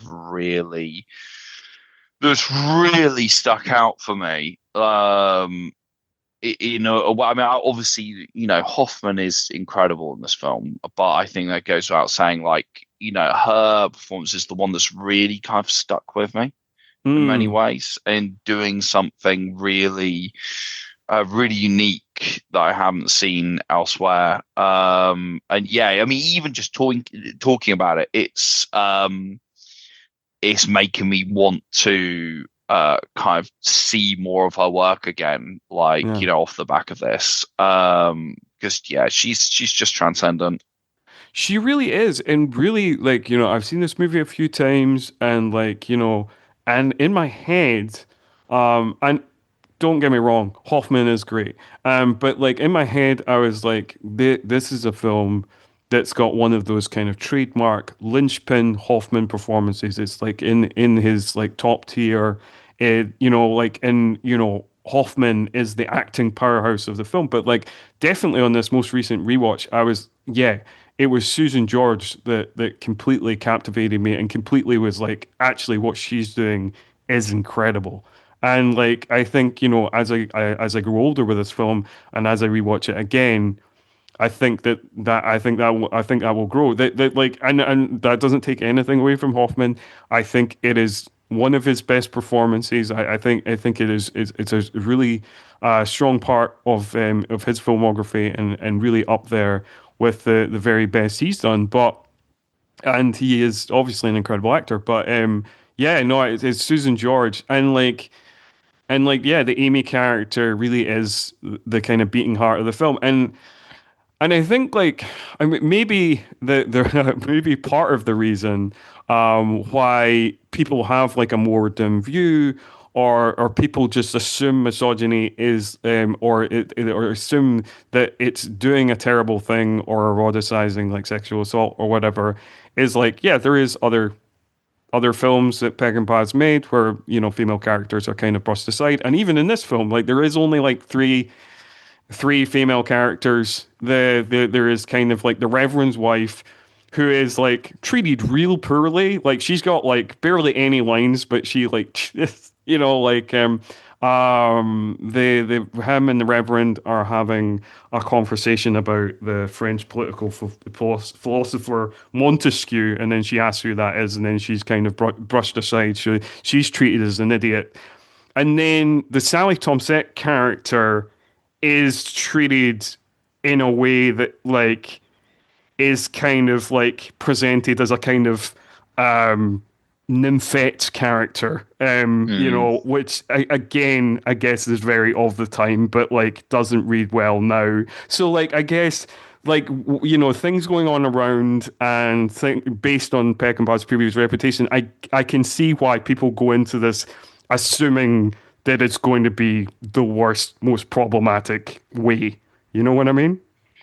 Yeah, 100%. I mean, the character Janice that you're referring to, who's the Yes. daughter of Peter Vaughan's character, yeah, she would have been what would have been described at that time as jailbait. Like Correct. in this movie, that's the way she's depicted in terms of this kind of, teenage temptress. She's also, but I think the film does depict her as very naive and immature and kind of clearly. I think the film is saying that she's clearly too young to be kind of doing the things that she's kind of doing. And it is, um, but I mean, but at the same time, she's also a kind of symptom of what they're commenting on here. Because, of course, I've caught this before, but I think I forgot about it. Of the fact that early on, you clearly get the idea that she's got this kind of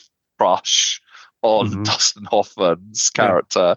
And then at one point early on, she spies on David and Amy in their bedroom late at night. For try get like a thrill, and she's with a young boy, and they're kind of all kind of, having some kissing and cuddling, like while watching what's going on, and then you find out that that's her brother. Yes. Like you find out that that is the son of Peter Yes. Vaughan, and because you see him again, and he's like, "Look out for your sister," like, and you're like, "What?" And that is a very much a moment that totally leads into kind of this. They are the Cornish town folk in this are very much like the hillbillies of like Deliverance or something like that, where Yeah, it's like, yeah, oh, yeah. incestual, like real savages going on here, like There just is yeah, there is one of those kind of, like you say, it's like a kind of there's a lot going on in terms of in terms of like gender roles, in terms of class, but also in yeah, terms of that like urban fear of the country, and like the country is yeah, like they're all savage and feral and inbred, and like yeah, that's what the country is, like yes, yeah, yeah, so there's definitely a large streak of that, because that, yeah, the way that scene is presented when they're spying on David and Amy, you just assume that that's her boyfriend, or like somebody yeah, you wants to do, be her boyfriend, and then you're like, and then you find out, oh no, this is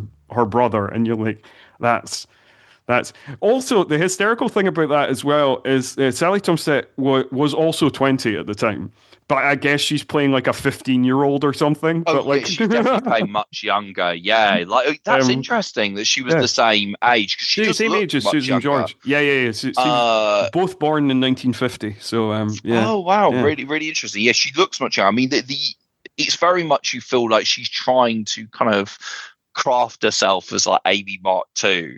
yeah. Like, that I she mean, could I get, also yeah. run off with an American, hopefully the same American Hopefully that, the same that American. she Yeah. did. Yeah, yeah. Although I think that she might have specialized that, because famously that actress the year before, when she was 19, portrayed an 11-year-old in The Railway Children. So like, Right, right, right, right, right. so Well, of course, there is also the odd scene. I mean, it's definitely they're joking around, but yeah, it's obviously playing with the odd scene where David is saying, "I'm really into 8-year-olds," like where he's yeah, joking about with Amy, because of course that is clearly because she's kind of they have this role play flirtation where she's kind of acting like she's like his student again, like yeah, underage, go for so, and he keeps reducing the age she is, and it's kind of like they're clearly kind of joking around, but of course because it's not joking around we do today. Like certainly no one yeah. would say if someone said that and you were actually you'd be like, I think maybe we'll call this a day. Like, you know what I mean? Yeah, Like, I think because of the way, because of what we know, and because of things that have happened, yeah, people just don't kind of make those jokes anymore. So it is no, a line that stands out. Like, definitely, if somebody saw that in a script today, they'd be like, yeah, yeah, yeah, I'm not exactly. reading That's the thing. that." No one would say like even though he is clearly joking, Clearly, it he is just clearly joking. Yeah, he is clearly joking. Like at the same time, it's just a star of today. Dustin Hoffman was a star then. Like an A-list star today. Like Chris Evans isn't saying that in the latest Marvel movie, is he? Like it's just like that is true. That is true. I think if that was in a script, for like, Glenn Powell or Timothy yeah, yeah. Chalamet to say, they'd be like, I got There's, no. yeah, no, Let's maybe skip that. Let's don't maybe know skip that. about that. Like, 'Cause- yeah, yeah, yeah, yeah. yeah, yeah. I don't want people to think I'm, one of the Epstein Island people. Like No, no, like no, no. that's, Certainly, yeah, certainly not. move past that. Certainly not. Um, Um, but yeah, I mean, it's one of those things. This film, there's just so much to talk about, and mhm. because it is so full of detail, and this is, the best films for me. The films that I find rewatchable are the ones where, like, I'm seeing new things every single time. And with this, it's made in 1971. But interestingly, it was edited by multiple different editors who Yes. kind of came together to do this. So Tony Lawson, Paul Davis, Bob Wolf, and Roger Spottiswoode, who would obviously go on to be a director himself. Hmm. And Tomorrow Never Dies and such. Tomorrow Never Dies. Yeah, exactly. And these four editors worked together to assemble a film from mountains of footage. And you can tell because the way it's cut, it is very different from a lot of films of this time of 1971. And it feels highly influential of films like certainly someone like Thelma Schoonmaker's editing style. I think it feels really like influential on in terms of the amount of cuts there are in this film. I would say are probably far higher than most movies of that time because Hmm. it is literally you're seeing constant kind of reaction shots from everyone in it and constant little details that are very important and always getting kind of like every character is very kind of specific and drawn. You do actually feel like you get a feel for all of like the mob who will gather at the end. They all actually have quite individual characters that you Mm. do feel like they don't just feel all the same, like henchmen number 1, 2, and 3. You do True. get their relationships with each other and their relationships to the town and their individual resentments with David because they are all quite individual because it's like that thing of going like Charlie, obviously his resentment of David comes from the fact that he was once the boyfriend of kind of Amy, and she's clearly outgrown him at this Hmm. point and kind of gone off. But then someone like Scott, who at the beginning there's this thing of like Scott and his I think the rat catcher are working on Chris, the the Rat Man. the rat man. I just think the rat man like are working on the house for David, but they're taking a long time. So he gets Charlie to come down there and kind of see if he can work with them to kind of speed them up. And Scott, I mean, he's almost like incelly in terms of like he like seems to he feels like he has genuine like hatred towards David Sumner for who he is and the fact that he's, this more successful, learned person who's captured the town beauty and stuff like that. But he also feels like he hates Charlie as well. Mm. Like, I mean, when it comes out, right, he holds a gun on him and like, literally, and obviously that scene is interesting because he is holding a gun on him at first when he comes in and kind of forces him off Amy so he can have his turn. But actually, what's interesting about that scene is he then puts the gun down and starts undoing his trousers.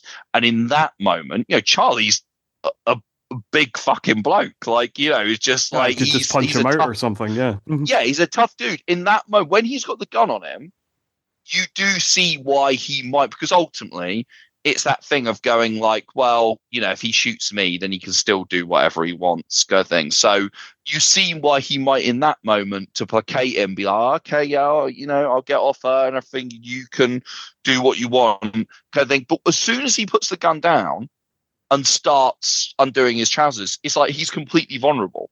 So at that point, Charlie has the option of stopping Mhm. him. He could 100%. We see that later on. He's a man of action. He could 100% just punch him out and take him because the gun's out of the equation. He chooses not to, and for me, that's very much of going like he chooses the man club in Mhm. terms of like where does his loyalty lie? Does it lie with this girl who he claims to have feelings for, or does it lie with the other guy who's about to fucking rape her? Like, and ultimately he chooses the other guy. Yeah. Um, and it's only later when during the confrontation that, of course, he does actually in that final moment through kind of feel like guilt in many ways actually confront Scott for a second time, and then Scott has that crazy thing where he basically begs Charlie to kill him Mhm. because he is a character. You're like, this guy is like a really self-loathing, horrible little man. And he wants to die. He literally says, "Do it," like I think, like basic. And I'm like, that's a complete like character within that, and essentially he's a small side character who could just Yeah. be easily be a like nothing villain within this. No, absolutely, absolutely. I do think he has a very, I think he has a very interesting arc, and I think he has, I think he is a kind of self-loathing character. I think he is a character. There's obviously a very, it's the kind of lines of like authority are very clearly delineated in the film. Of like, there's kind of like there's the Peter Aitchison's character who's kind of the head bummer. He's in charge, and then Charlie's kind of second in charge, and then like and then there's kind of the rest of them. And I think Yeah, he kind of hates that. He hates his position. He wants to be further up the chain, I think, as well as yeah, hating David for being kind of like posh and American and fancy in yeah, a way that like yeah, that maybe he partly wants but also kind of despises, and like like and he clearly has like major issues with women, and clearly it's yeah, it clearly is a pretty despicable character from that point of view. I do have like I think like one of the things that like in terms of like you say, there's so much ambiguity in the film, and there's so much you can like interpret from the film. And that is one of the things that I find slightly more that I do kind of feel like a kind of towards is the way that like when Charlie does finally kill Scott, he's kind of framed as being almost semi-noble, and I'm like, this fucker has raped yeah. this That woman. This fucker has hold this woman down while another guy rapes her. Like this. We've seen him be despicable to a variety of other characters. Like I just that's one of the moments in the film that gives me the ick. Like it's just like, ugh. I don't know. it's Like, interesting because I don't know. This is the thing. This is what's interesting about the film in terms of yeah, I think it can be read that way, yeah, but I think it can also because obviously he immediately after he does that is immediately when he gets killed, yeah, sure. because immediately David takes the opportunity to attack him at that Hmm. point, and then Yeah, they fight to the literal death, and he ends up yeah, getting the fucking man trap on his head. I mean, he gets the most brutal death of them all at the yes. end of the day. The man trap on the head. I mean, that is a genuinely horrifying image where we like watch him kind of collapse back, like, and Hmm. as he gradually dies from Hmm. this archaic like man trap that goes onto his neck. And this is a classic case. It's of that's going to be used later, isn't it? Yes, When we it's see very when we much see Chekhov's man trap. It's like they, yeah, they keep cutting back to it being like, oh, what's this? It's a man trap. Can we put the man trap, mount it on the wall? Yeah, okay. And then there's a very tense scene of them opening the man trap and like not trying to get trapped in it. And you're like, oh, this is definitely being used at some point. When is it going to yeah. be used? Yeah. It bites her. Like, it's like who wants out their wall? Like, a weird thing. But yeah, he's just I think you can read it that way in terms of Mm, that moment. You could read it as him being heroic, but you could read it as just it is. I mean, only like I say, Scott like begs him to kill him essentially. So it's mm, like you could almost read it as a kind of weird, like putting him out of his misery friendship thing. Because of course there is this odd like of mice and men connection with the film as well, where mm, the whole thing that's an inciting incident for the siege at the end to happen mm, is caused by Henry Niles, David Warner's character, who's very much like a Lenny coded character. He's a direct lift from Of Mice and Men of when Lenny kills I think it's Curly's wife, isn't it? mm-hmm, And where it's totally out of someone who's mentally ill, totally out of fear, and who's just very strong, kind of getting scared and grabbing hold of someone, and they're dead.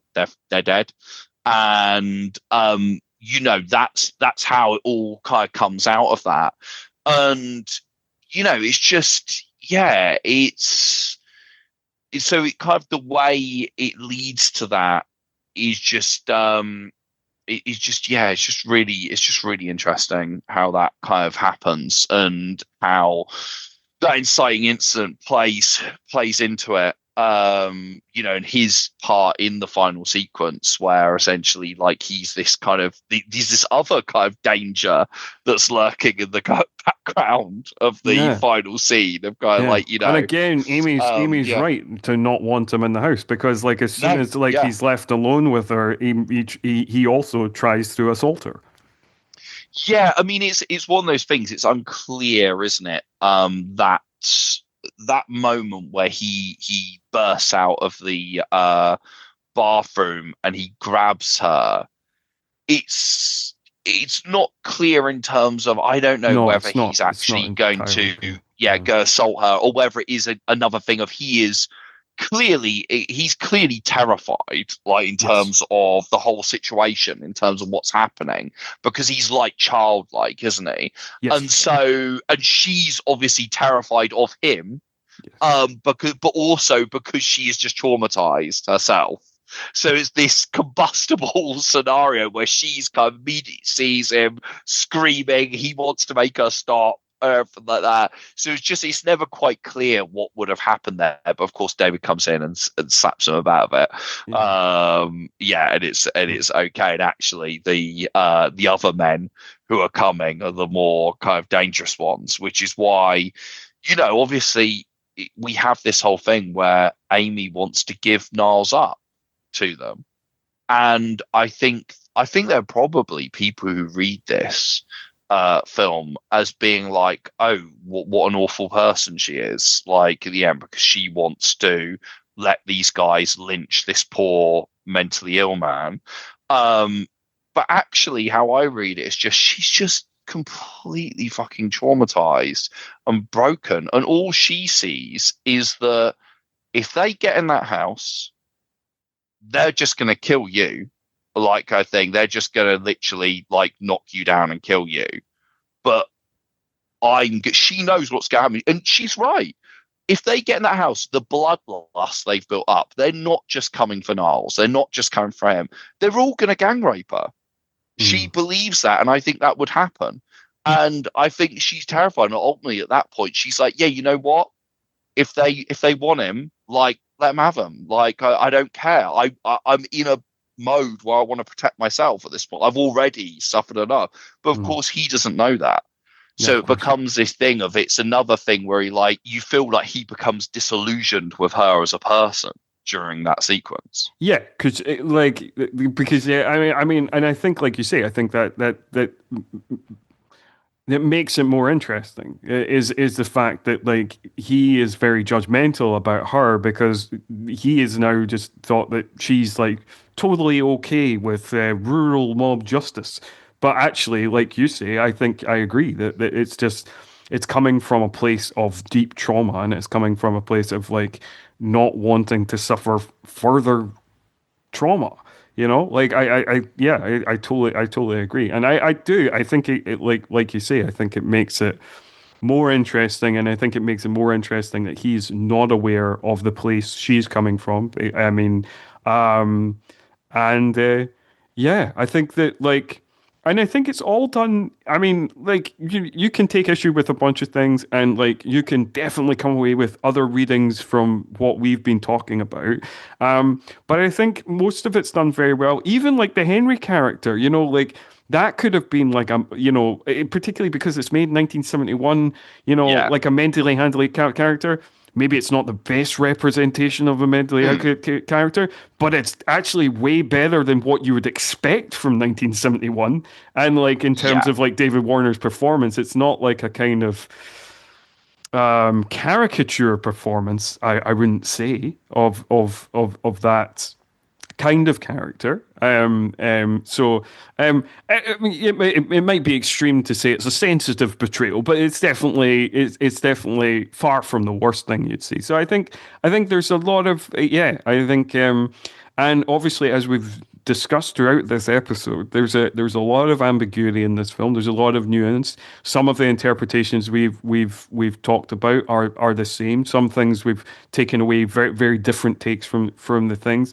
And I think like it is part of like what makes it like so controversial and noteworthy and a film to talk about is because you can take so many different things away from it. And I can wholly respect somebody who comes towards this film and rejects it and thinks it's a toxic work and thinks that maybe it eroticizes rape or whatever they think. I wouldn't damn that interpretation. It is not the interpretation I've walked away with, or obviously you have. But I definitely can see it, and I can definitely see that sometimes the way people talk about these films or talk about this film, and sometimes Peckinpah defenders don't necessarily help the cause, as we discussed with the kind of Garner Simmons quote that I quoted. Like it doesn't always help,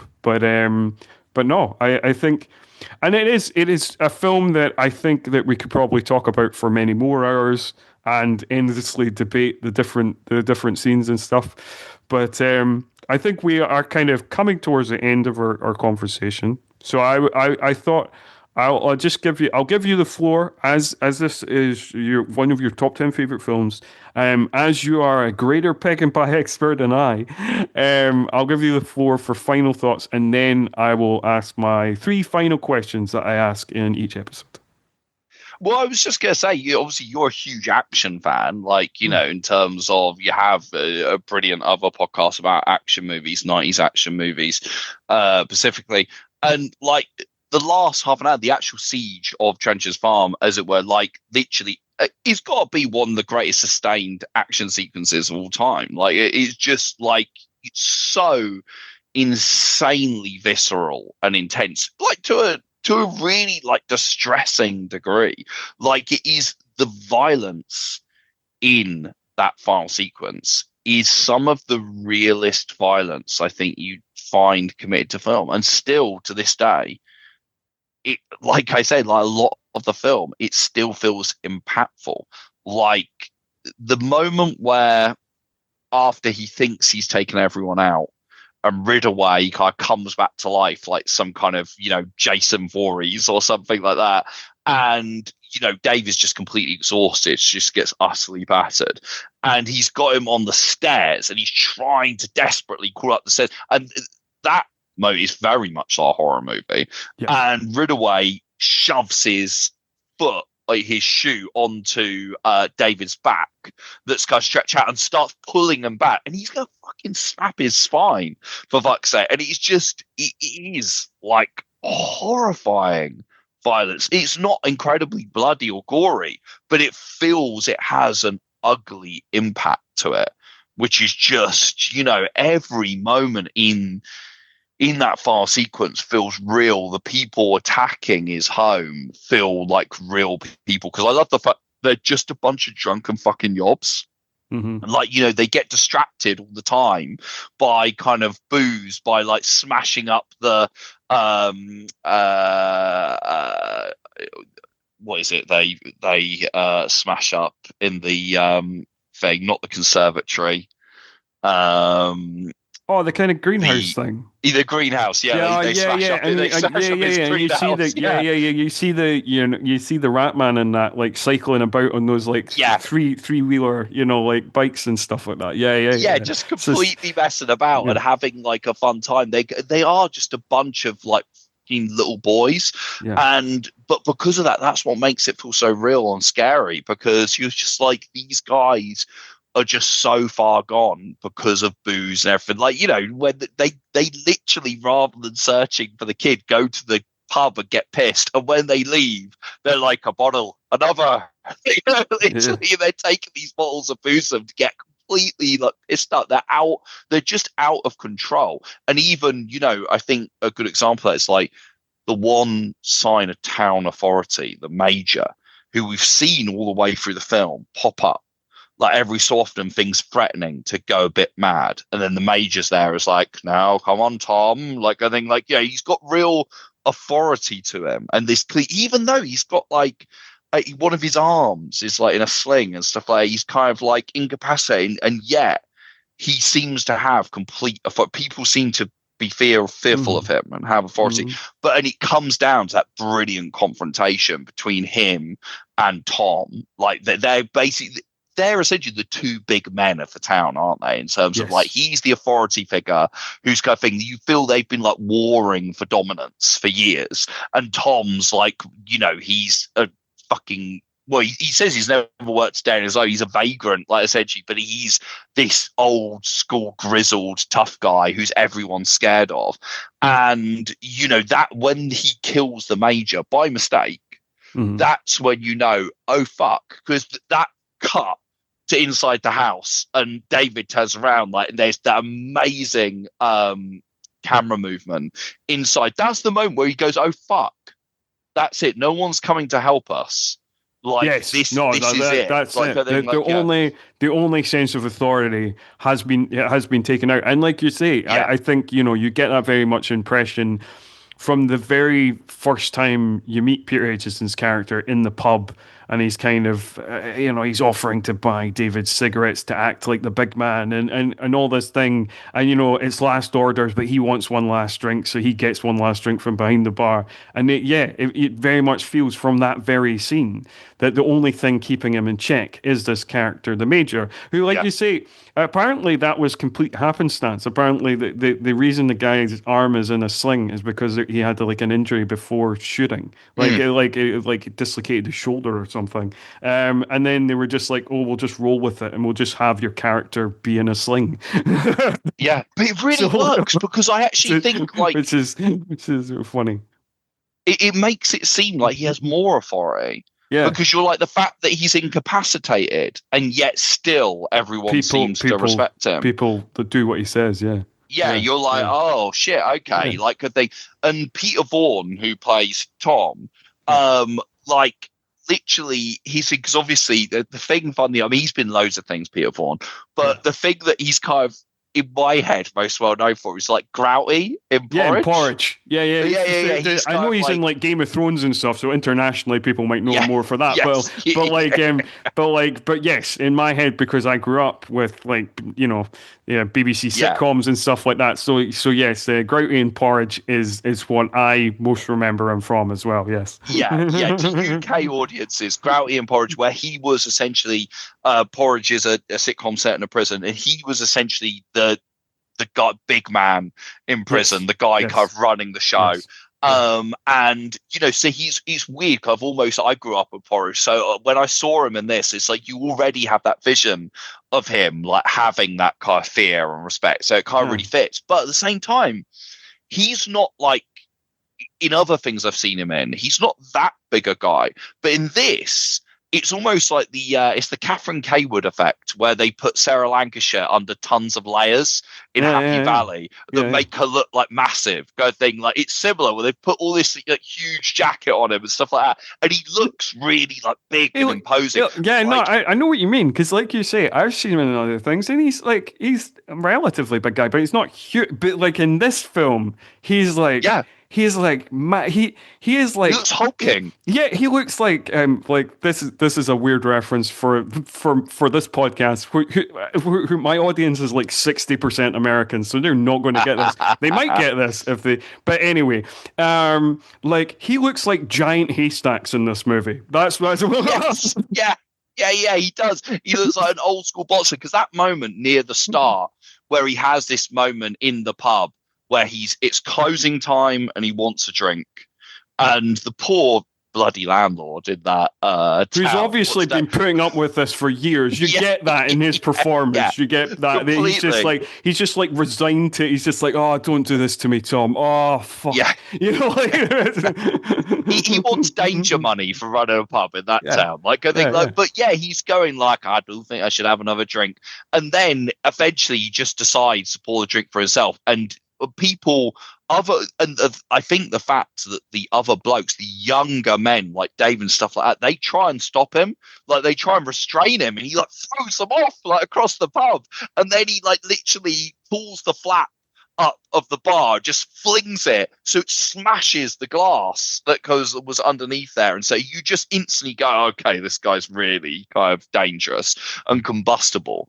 But yeah, final thoughts. Like you say, we could talk about this film like all day, and I have before, and yeah,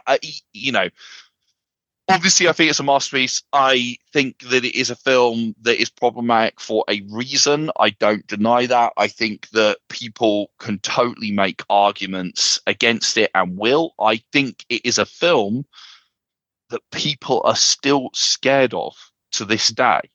And I've experienced that in conversations I've had about this movie. I think it is a film that still provokes extreme reactions. Hmm. Um, Hmm. and I think for a film to do that, like 55 years on, Yep. is pretty incredible. And I don't think it's just because it's shocking for shocking's sake. I think it is a really psychologically fascinating film, full of brilliant performances. I think it has such realness to it. I think it's got, despite the fact that I think it's this weird mix where I think Sorry, it's got like, sorry, I'm oh, going to have sorry. to interrupt. Okay, cool. Yeah, like the film has this drip feed tension that runs all the way through it, but it never actually feels kind of slow in kind of in a way that some films will do because of the fact that there's so much detail, so many characters, always interesting stuff going on. Like, there's a lot of build up, ratcheting up of tension all the way through until you get to this explosion at the end. But it just feels just perfectly judged in that way. Yeah, and I think editing, I think the editing is kind of revolutionary, massively influential in the way it's done, the kind of frenetic way it's put together. That's very much it kind of like I said, very much reminds me of the Thelma Schoonmaker ethos of like its emotion. It's all about the emotion of the film rather than conventional editing. Like, she will do things where like people will watch Scorsese films and go, "Oh, wait a sec, look at the continuity. It's not quite right there." I don't think Marty and Funk give a flying fuck about that. It's about emotional truth. Does it kind of, does it Hmm. work in terms of the emotion of what's happening? And that's what I really feel with Straw Dogs. That's And very I much there. like just to interject, I do feel that that is often the best filmmaking. I don't like care. I don't really care. Like, I don't really, as a film watcher, I don't really care about strict logical truth, but I do care about Mm, emotional truth. That it all makes yeah, sense to me yeah, on an emotional level. This seems like a cohesive whole, you know. yeah, If there is logical flaws, I can overlook that. But if there is, if there is flaws in the kind of emotional truth of the film, that upsets me more than any yeah. kind of strict logic. So I think that's often the best filmmaking. Yeah, I completely agree with you. I think Mark Kermode has often said, "Oh, the best editing is the editing you don't notice." I completely disagree. Like, Mm. because it's this idea of going like, "Oh, editing should fade into the background and just be about kind of putting point A to point B." I'm like, that's fucking boring.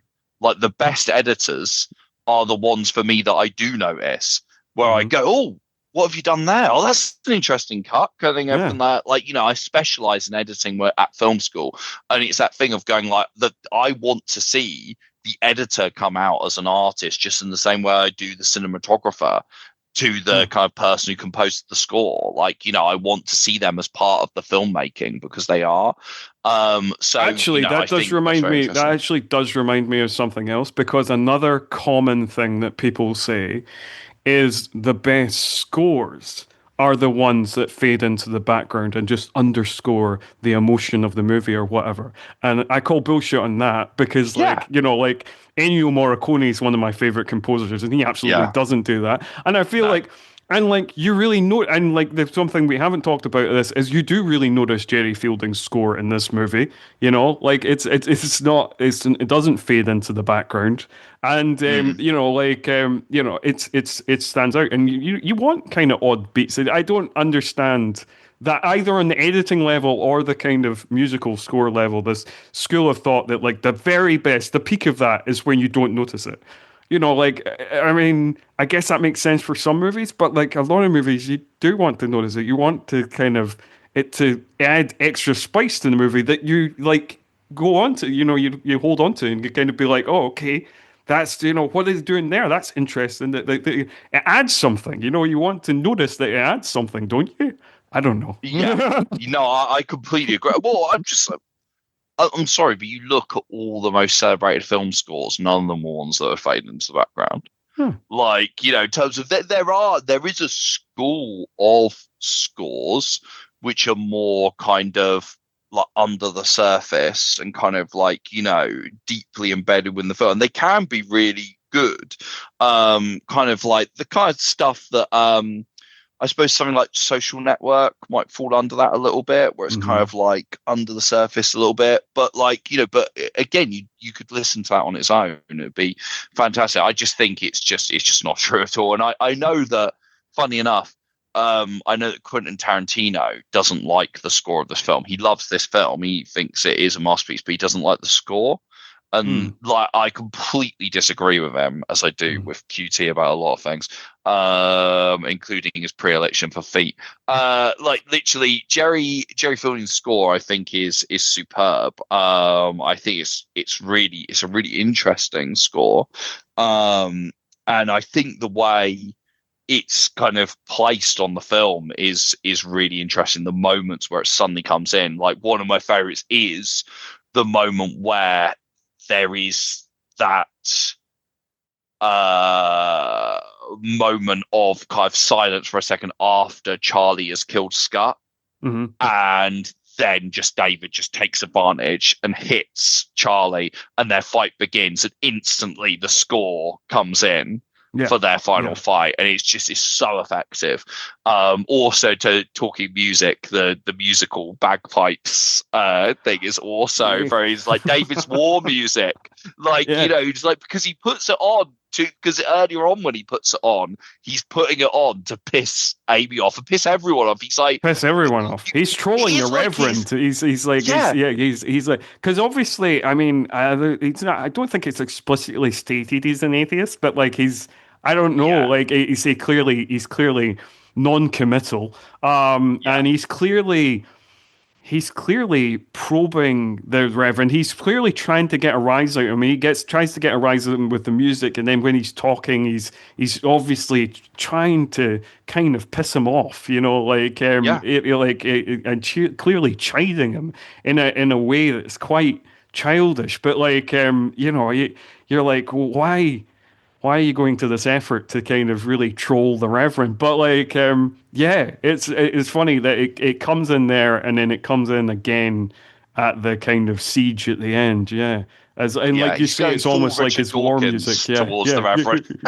yeah. He really is. He really is. It's like it's like watching one of those debates that you can see on YouTube where Christopher Hitchens takes on like a religious type. Like Yeah, yeah, yeah, and like, yeah, he's interesting. He's all to do with, the film's all to do with social faux pas and mores and stuff like that, and that's what he's doing. He's deliberately playing that bagpipe music insanely loud during what's meant to be like their nice little kind of dinner party thing, hmm. to Hmm. like get a reaction and annoy them with that. And then at the end, he plays it. It's like his fucking war music. Like, it's an act of intimidation.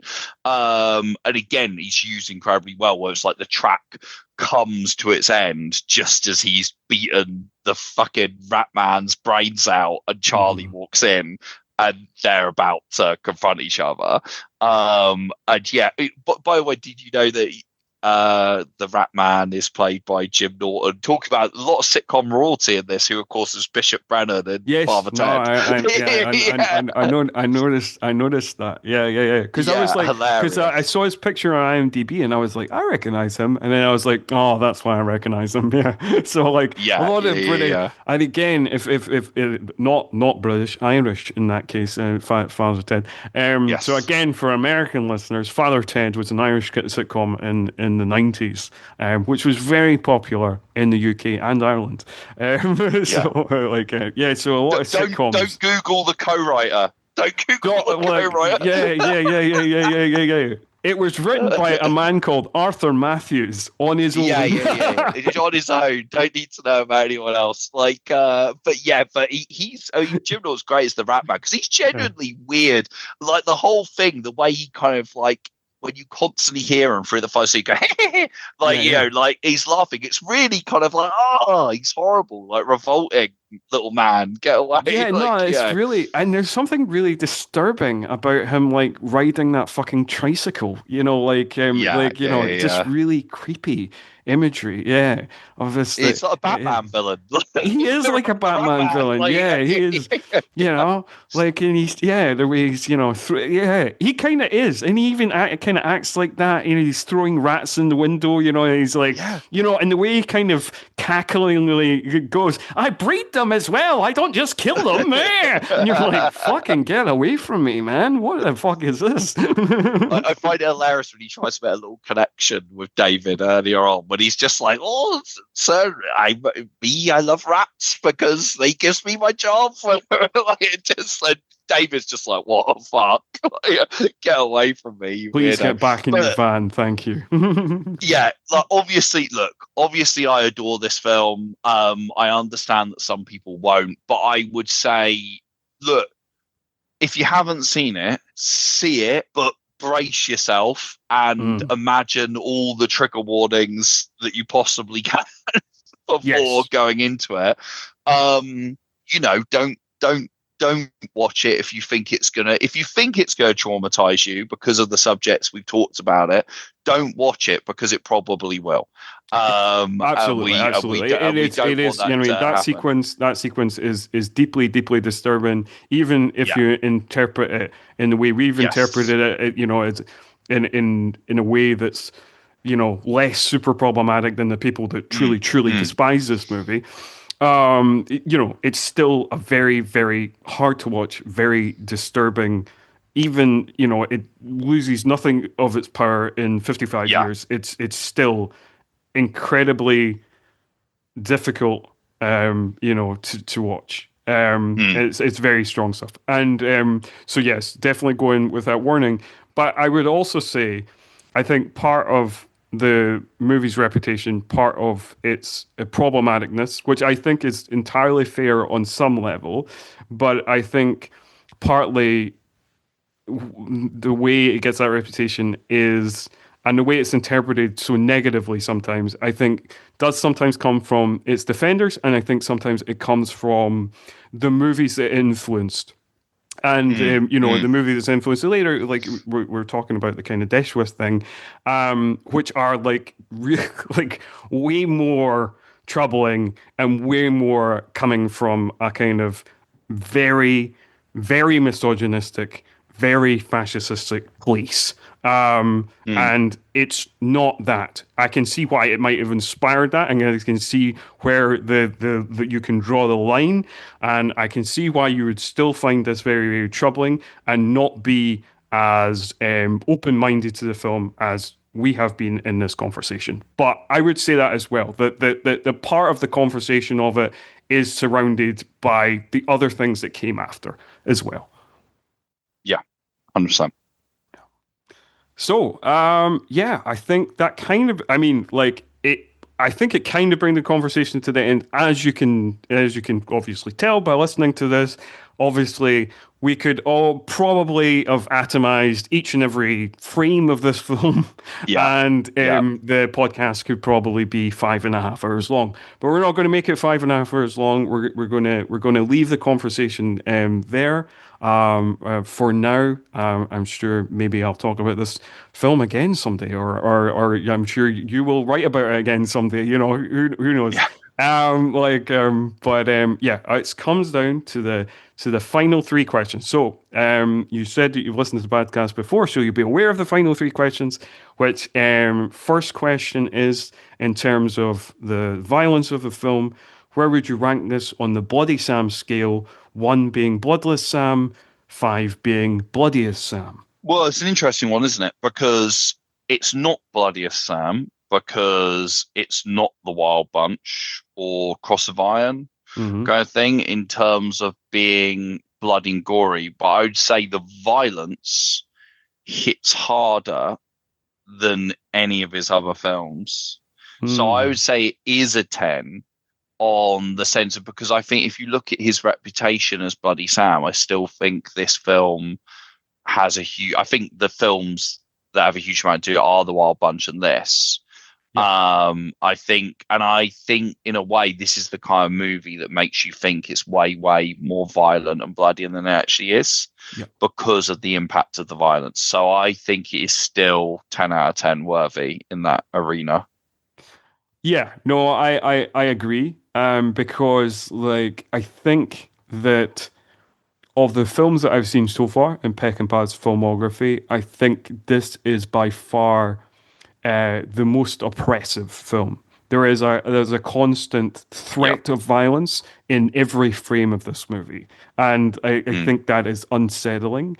And I think so it feels constantly violent. There is moments of extreme violence. There is bloodiness. You know, obviously the Major gets blown away in slow motion. Scott gets blown away in in slow motion. Like so there is very bloody moments, and then obviously there's the you know, Charlie getting his head trapped in the man trap, like that's yes. pretty grim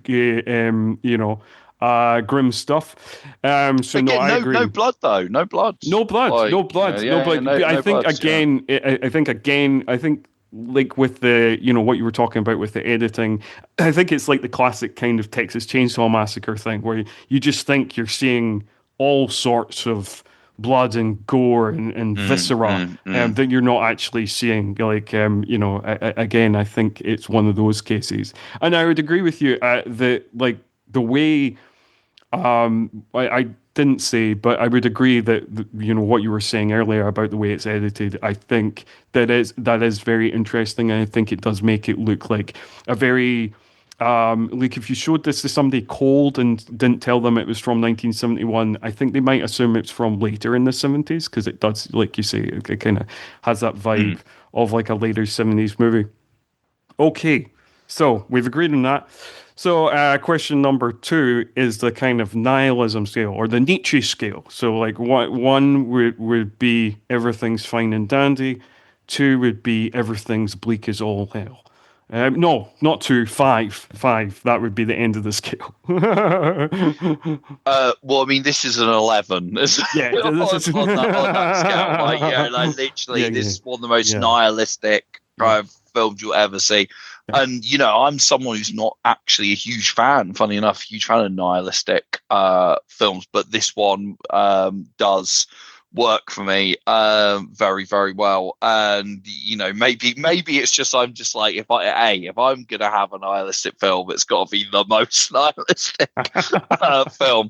Yeah, so this is as high as could be on that scale. Yes, yes. It, like you say, it couldn't be much more nihilistic. This is a film that is like there's not many saving graces in the world. If there is saving graces, it turns out it's probably women. But like in this universe, all men are essentially irredeemable. That like Yeah. they're either on the surface violent psychopaths or they are pushed down their violence and they have a violent psychopath that might jump out of them at basically any time. That's what this film's saying. Is really we are completely irredeemable as a gender. That it's really there's no kind of two ways about that. So like it couldn't be more bleak, a more bleak view on the world, but particularly on masculinity. So like Mm, I absolutely agree that this is off the scale, bleak as all hell. yeah. So I think we know the answer to the final question, but the final question to end on a fun note, I do love a pun. Is this a good pun? Probably not, but it is a pun none the same. Is this movie a peckin' ya or a peckin' nah? And this is a pecking yeehaw, frankly. Yeah, like I'm all over it. Like I said, I mean it's my favorite Peckinpah film. Mhm. I absolutely love it, and Peckinpah as a director, I love. I consider both Straw Dogs and The Wild Bunch to be masterpieces. I think Pat Garrett and Billy the Kid is a near masterpiece, but I think the only thing holding us back is we've never got the cut that is the full masterpiece cut, but I think it's so close. I think I could see the masterpiece in there. Like, and there's loads of other films he's done that I really, really love a lot. Like Bring Me the Head of Alfredo Garcia, Ride the High Country, Cross of Iron, are all films I really rate really highly. And I think the majority of his movies are, even the ones that are less successful for me, Hmm. are at least interesting. Like even saying, like, I rewatched Convoy the other day, which you obviously get to in this podcast. And I don't think it's a good movie, but I think it's so close to being a good film. I think there's still loads of interesting stuff you can pull out of it, and things to highlight that are good about it. I think that there are very few Peckinpah works where I feel like there's nothing in there, or very little in there that I'm like of note.